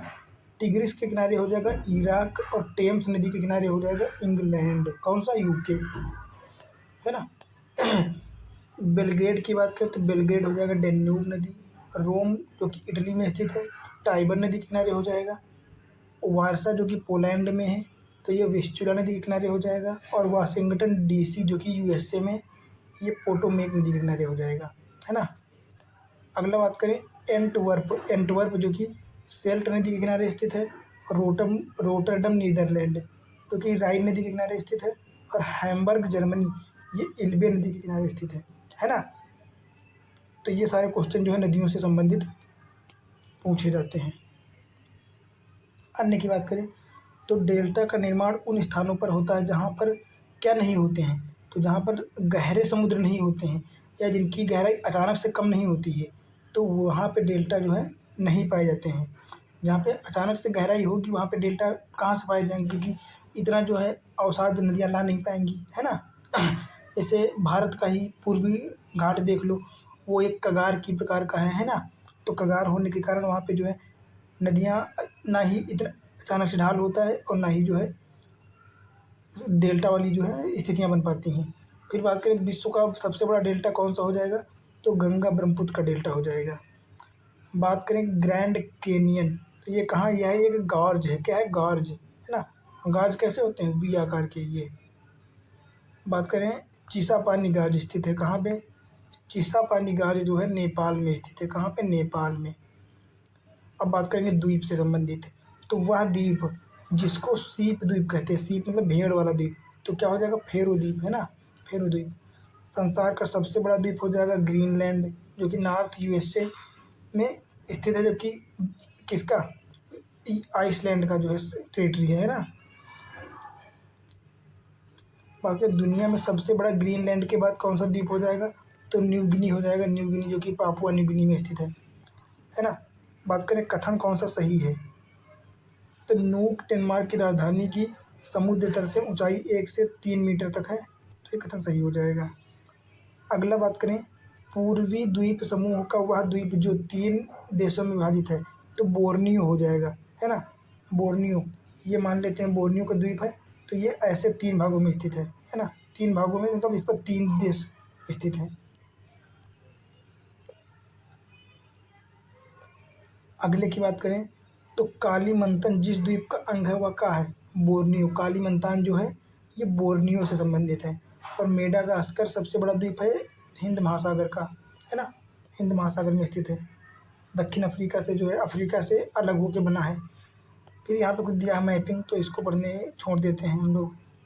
अगला देख लेते हैं चागोस द्वीप, मालदीव, मॉरिशस और सेकेलीज, ये सारे द्वीप जो हैं दक्षिण हिंद महासागर में स्थित है। कहाँ पे, दक्षिण हिंद महासागर में, या नहीं इनमें से, है ना, इन द्वीपों में से दक्षिणी हिंद महासागर में कौन सा स्थित है, तो ये मॉरिशस हो जाएगा, है ना, मॉरिशस। बात करें मेलानेशिया द्वीप समूह में सम्मिलित है कौन कौन से द्वीप, तो इसमें न्यू गिनी हो जाएगा, बिस्मार्क, आर्कियो पिलागो हो जाएगा, और Santa cruise, Vanuatu, Solomon, Fiji और न्यू कैलिडोनिया, ये सारे हो जाएंगे, है ना। बात करेंगे डियोगो गार्सिया, जिसकी डियागो गार्सिया, तो डियागो गार्सिया क्या है, ये हिंद महासागर में स्थित है ना। फिर ये उत्तर से दक्षिण के लिए मिलाने को बोले गए हैं। और ये सारे क्वेश्चन जो है जो छोड़ रहा हूँ मैं, ये मैपिंग के सीरीज में सारे कवर हो जाएंगे, है ना। तो देख लेते हैं कि अगला कि फॉकलैंड द्वीप समूह दक्षिण अटलांटिक महासागर में स्थित है, फॉकलैंड, है ना। तो ये कहाँ पे स्थित है, दक्षिण अटलांटिक महासागर में, फॉकलैंड। आप लोगों को याद आ भी रहा होगा शायद, फॉकलैंड जलधारा, है ना। फिर बात करें फिजी द्वीप कहाँ स्थित है, तो फिजी जो है प्रशांत महासागर में स्थित है। बात करें जापान का विशाल द्वीप है कौन सा, होन्शु, है ना। बात करें उत्तर से दक्षिण में जापान के, तो सबसे पहले आएगा होकाइडो, फिर होन्शु, फिर शिकोकू और फिर क्यूशू, है ना। होकाइडो, होन्शु, शिकोकू, क्यूशू, ये क्रम हो जाएगा उत्तर से दक्षिण की ओर जापान के आइलैंड्स में। अगला बात करें मकाओ द्वीप का चाइना को स्थानांतरण हुआ था, कब हुआ था, तो 1999 हो जाएगा, 1999। बलियारिक द्वीप समूह कहाँ स्थित है, तो बलियारिक द्वीप समूह भूमध्य सागर में स्थित है। कहाँ पे, भूमध्य सागर। वह नदी जिस पर विश्व का सबसे बड़ा नदी द्वीप बना है, तो कौन सी हो जाएगी, ब्रह्मपुत्र, है ना, जो कि कौन सा नदी द्वीप हो जाएगा, तो माजुली, कौन सा, माजुली, है ना। और असम का सबसे बड़ा डिस्ट्रिक्ट भी हो जाएगा, डिस्ट्रिक्ट आइलैंड माजुली। द्वीपीय महाद्वीप ऑस्ट्रेलिया में, कहाँ पे, ऑस्ट्रेलिया। और ग्रेनाडा द्वीप कहाँ पे स्थित है, तो कैरिबियन सागर, उत्तरी अटलांटिक महासागर में, है ना। फिर यहाँ पे कुछ झीलें और जो है जलप्रपात दिए गए हैं, तो देख लेते हैं। विश्व की दूसरी सबसे गहरी तथा सबसे लंबी झील कौन सी हो जाएगी, टंगानिका झील हो जाएगी। कौन सी, टांगानिका झील हो जाएगी, है ना। बात करें बियर, सुपीरियर, ह्यूरॉन और मिशिगन, इन झीलों में से एक ग्रेट लेक्स का हिस्सा नहीं है, तो कौन सी हो जाएगी, तो ग्रेट बियर जो हो जाएगी ये नहीं होगी, है ना। बाकी superior, Huron, Michigan, Ontario, eri, ये सारी हो जाएंगी ग्रेट बियर लेक की, है ना। फिर बात करें यूएसए की बृहत झीलों का पूर्व से पश्चिम, है ना, पूर्व से ऐसे उल्टा, ऐसे पूर्व से पश्चिम की ओर सही क्रम क्या होगा, तो सबसे पहले ओंटारियो, फिर इरी, फिर ह्यूरॉन, फिर मिशिगन और सुपीरियर आ जाएंगी। बात करें वह झील जो पूर्णतः यूएसए में हो जाएगी, तो मिशिगन हो जाएगी, कौन सी, मिशिगन। क्षेत्रफल, झीलों का क्षेत्रफल की दृष्टि से सही क्रम क्या होगा, तो सबसे बड़ी कौन सी हो जाएगी, सुपीरियर, फिर विक्टोरिया, फिर बैकाल, फिर ग्रेट बियर, है ना। विश्व की सबसे बड़ी ताजे पानी की झील हो जाएगी लेक सुपीरियर, कौन सी, लेक सुपीरियर, जो कि यूएसए में स्थित है। बात करें विश्व की प्राचीनतम तथा सबसे गहरी झील, तो बैकाल झील हो जाएगी, कौन सी, बैकाल। ये कहाँ स्थित है, तो ये रूस में स्थित है। बात करें क्षेत्रफल और आयतन के आधार पर विश्व की सबसे बड़ी झील, तो कैस्पियन सागर झील हो जाएगी, जो कि 5 देशों से जो है सीमा साझा करती है ना। बात करें प्रसिद्ध अंगुलियों नुमा, कौन सी अंगुलियों नुमा या फिंगर लेग्स, ये कहाँ पे स्थित हैं? तो ये यूएसए में हो जाएंगी। इनको क्या कहते हैं? इनको 5 फिंगर लेग्स कहते हैं। क्या? 5 फिंगर लेग्स है ना। अभी जिनकी बात हम लोगों ने की, कौन कौन सी? सुपीरी, ये कौन कौन सी हो जाएंगी? ओंटारियो, इरी, ह्यूरॉन, मिशिगन और सुपीरियर, यही 5 फिंगर लेग्स हैं। बात करें झीलों की वाटिका, तो ये कहाँ पे हो जाएगी? तो ये फिनलैंड हो जाएगी। और 1000 झीलों का देश, ये भी फिनलैंड हो जाएगा।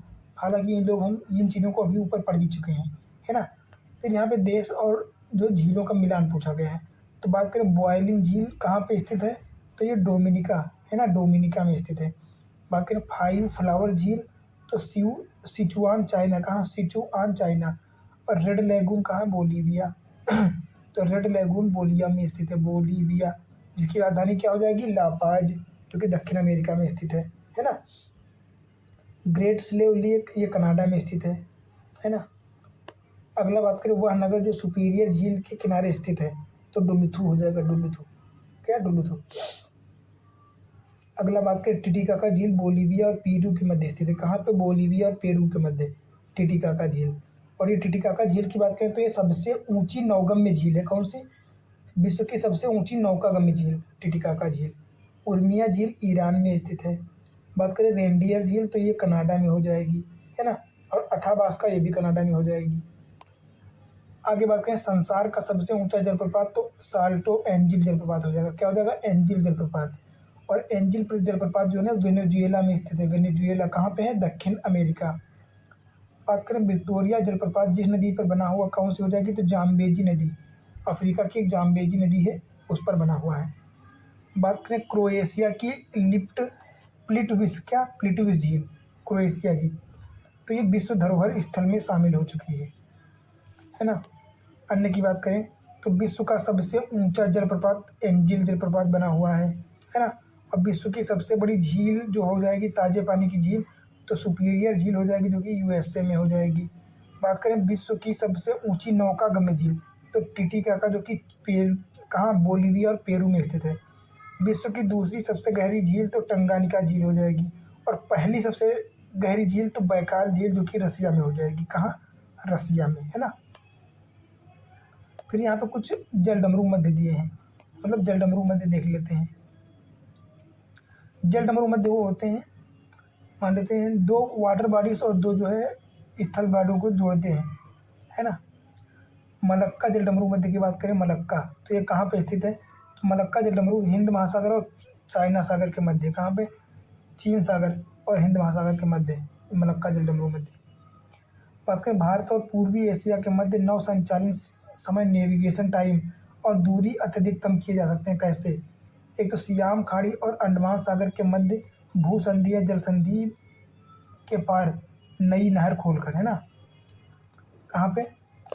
ये जो जो पूर्व में स्थित है ना, तो यहाँ पे जो नहर बना दी जाएगी, तो ये इतना घूम के जाना नहीं पड़ेगा मलक्का जलडमरू मध्य से, यहाँ से डायरेक्ट इतना चला जाएगा, तो इतनी जो ये दूरी है ये कम हो जाएगी, है ना।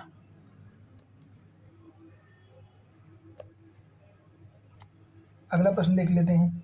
वह जल संयोजी जो यूरोप को अफ्रीका से पृथक करती है, यूरोप को अफ्रीका से, जिब्राल्टर जल संधि, कौन सी? जिब्राल्टर, है ना। हॉर्मुज जल संधि कहाँ पाई जाती है? हॉर्मुज जल संधि तो फारस की खाड़ी और ओमान की खाड़ी के मध्य स्थित। कहाँ? फारस और ओमान की खाड़ी के मध्य। हालांकि ये चीज़ें हम लोग मैपिंग की सीरीज में एकदम बढ़िया से देखेंगे सब कुछ, है ना। अगले की बात करें तो एशिया एवं उत्तरी अमेरिका को जो है जलडमरू मध्य कौन सा अलग करता है? तो बेयरिंग सागर हो जाएगा। कौन सा? बियरिंग जल सागर, है ना।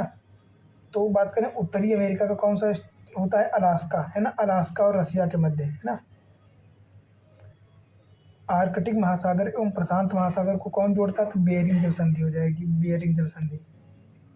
फिर यहाँ पे दिए गए हैं जिब्राल्टर जल संधि अफ्रीका व यूरोप के मध्य, कहाँ पे? जिब्राल्टर जल संधि यूरोप और अफ्रीका के मध्य स्थित है। अगली की बात करें तो मलक्का जल संधि इंडोनेशिया व मलेशिया के मध्य स्थित है। कहाँ? इंडोनेशिया और मलेशिया के मध्य स्थित है। फिर बात करें बेयरिंग जल संधि, तो एशिया एवं उत्तरी अमेरिका, है ना। उत्तरी अमेरिका का हो जाएगा अलास्का और एशिया का हो जाएगा रसिया। फिर बात करें हॉर्मुज जल संधि, तो ये फारस की खाड़ी और ओमान की खाड़ी के मध्य स्थित है। तो देख सकते हैं ये कितनी बार रिपीट हुई है क्वेश्चन। अगला बात करें 10 डिग्री चैनल पृथक करता है किसको? अंडमान को निकोबार द्वीपों से, है ना। वह जलडमरू मध्य जिसमें से निकाली गई सुरंग यूनाइटेड किंगडम को फ्रांस से जोड़ती है, तो डोवर जल संधि हो जाएगी। इसको इंग्लिश चैनल कहते हैं। डोवर जल संधि जोड़ती है इंग्लिश चैनल और उत्तरी सागर को, है ना। इंग्लिश चैनल और उत्तरी सागर को यहीं पे स्थित है डोवर जल संधि।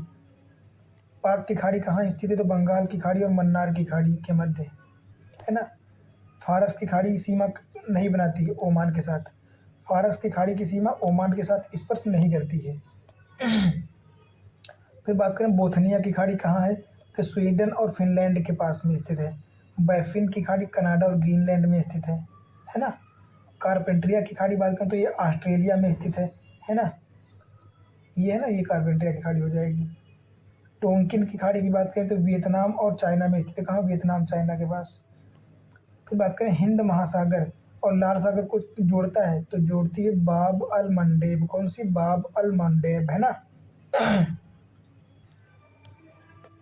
अब हम बात करेंगे नहरों की। तो स्वेज नहर जो है किसको किसको जोड़ती है? तो स्वेज नहर जो है लाल सागर और भूमध्य सागर को जोड़ती है। किसको किसको? लाल सागर और भूमध्य सागर को, है ना। बात करें स्वेज नहर के दोनों सिरों पर स्थित पोर्ट कौन से हो जाएंगे? एक तो पोर्ट सईद हो जाएगा और दूसरा स्वेज पोर्ट हो जाएगा। कौन सा? स्वेज, है ना। स्वेज नहर बनाने से भारत की पश्चिमी देशों से दूरी कम हो गई है, तो बिल्कुल सही बात है। स्वेज नहर भूमध्य सागर को लाल सागर से जोड़ती है, तो ये दोनों एक दूसरे की व्याख्या भी करते हैं और सही भी है ना। संसार की सबसे बड़ी पोतवाहक नहर कौन सी हो जाएगी? तो स्वेज नहर हो जाएगी। कौन सी? स्वेज नहर। मुंबई से स्वेज बंदरगाह जाने के लिए नहीं गुजरना पड़ता है स्वेज नहर से होकर, है ना। मुंबई से स्वेज बंदरगाह तक जाने के लिए स्वेज नहर से गुजरने की आवश्यकता ही नहीं है, क्योंकि मान लो ये स्वेज नहर है ना, तो स्वेज पोर्ट यहीं पे है और ये स्वेज नहर है, तो यहाँ से आके यहीं तक स्वेज पोर्ट पे पहुँच जाएंगे हम लोग, है ना। अगला बात करें पनामा नहर। तो पनामा नहर प्रशांत महासागर एवं अंध महासागर या अटलांटिक महासागर को जोड़ता है। बात करें सू नहर कहाँ पे स्थित है? तो सू नहर सुपीरियर और ह्यूरॉन को जोड़ती है। बात करें वह देश जो प्रशांत महासागर और अटलांटिक महासागर को जोड़ता है, जोड़ने के लिए पनामा नहर के प्रतिद्वंदी के निर्माण की योजना बना रहा है, तो निकारागुआ हो जाएगा। कौन सा? निकारागुआ। बात करें कील नहर। तो कील नहर यूरोप की है और किसको जोड़ती है? तो ये उत्तरी सागर एवं बाल्टिक सागर को जोड़ती है आपस में। किसको किसको? उत्तरी सागर और बाल्टिक सागर को, है ना। फिर यहाँ पे विश्व के प्रमुख बांध दिए गए हैं और यहाँ से भी क्वेश्चन अच्छे खासे बहुत बार पूछे गए हैं, तो देख लेते हैं। पराना नदी पर निर्मित कौन सा? इतुपे बांध। कौन सा? इतेपू बांध। इतेपू बांध विश्व के सबसे बड़े बांधों में से एक है। यह संयुक्त परियोजना किसकी है? तो ब्राजील और पराग्वे की हो जाएगी। किसकी किसकी? ब्राजील और पराग्वे की, है ना। विश्व का सबसे लंबा समुद्र सेतु कहाँ बना हुआ है? तो हो जाएगा गुआंगडोंग प्रांत के झुहाई में। झुहाई कहाँ? गुआंगडोंग प्रांत के झुहाई में, है ना। फिर बात करें अगले की, तो कोलोराडो नदी जो है इस पर हूवर बांध बना है। कौन सा? हूवर बांध, है ना। तो कोलोराडो नदी पर हूवर बांध बना हुआ है। दामोदर नदी पर पंचेत पहाड़ी या पंचेत हिल बना हुआ है। नील नदी पर असवान बांध और जाम्बेजी नदी पर करीबा बांध। इनको भाई लोग आप लोग रट लेना एकदम क्या कर लेना? रट लेना एकदम जितना हो सके, है ना। तो कोलोराडो नदी पर हो जाएगा हूवर बांध, दामोदर नदी पर पंचेत पहाड़ी, नील नदी पर असवान और जम्बेजी नदी पर करीबा बांध हो जाएगा। असवान उच्च बांध स्थित है कहाँ पे? तो मिस्र में हो जाएगा। मिस्र में करीबा नदी पर, है ना। करीबा बांध नहीं, असवान जो है नील नदी पर बना हुआ है। फिर बात करें चाइना ने ब्रह्मपुत्र नदी पर नवंबर 2010 में एक बांध का निर्माण करना स्टार्ट किया हुआ। कहाँ पे स्थित है? तो जंगमाऊ, जांगमऊ एक प्रांत है, जांगमऊ, वहाँ पे बना रहा है ना। बात करें ग्रैंड कुली बांध कहाँ बना है? तो कोलंबिया में बना, कोलंबिया नदी पर। ग्रैंड कुली बांध कोलंबिया नदी। नुरेक बांध जो हो जाएगा बक्स नदी, है ना। और कोहरा या कोबरा काबोरा बासा क्या काहोरा या काबोरा बांध जो है जाम्बेजी नदी पे बना हुआ है। और जाम्बेजी नदी पर एक और बना हुआ है, कौन सा? करीबा बांध, है ना। फिर बात करते हैं प्रवाल भित्ति। ये तो आप लोगों को पता होगा बहुत अच्छे से, है ना। तो कोरल रीफ या जीवाश्म पट्टी प्रायः कहाँ पाई जाती है? तो कर्क एवं मकर रेखा के उष्णकटिबंधीय क्षेत्रों में, तटीय क्षेत्रों में पाई जाती है, जिसकी गहराई लगभग 200 मीटर तक होती है, जहाँ पर सूर्य की रोशनी आसानी से पहुँच जाती है ना, क्योंकि इनको प्रकाश संश्लेषण की आवश्यकता होती है। इनके लिए जो जूजेंथली नामक जीव होते हैं ना, उनके लिए प्रकाश संश्लेषण का स्रोत होता है सूर्य। अगला बात करें ग्रेट बैरियर रीफ, जो कि कहाँ, ऑस्ट्रेलिया के निकट एक प्रवाल भित्ति है, जो कि ऑस्ट्रेलिया के पूर्वी तट पर स्थित है, जो कि विश्व की सबसे लंबी है, सबसे बड़ा स्थान में है ना। फिर बात करें ग्रेट बैरियर रीफ स्थित है तो प्रशांत महासागर हो जाएगा। प्रवाल द्वारा निर्मित ग्रेट बैरियर रीफ कहाँ पे स्थित है, तो क्वींसलैंड के तट के समीप। कहाँ, क्वींसलैंड के तट के समीप।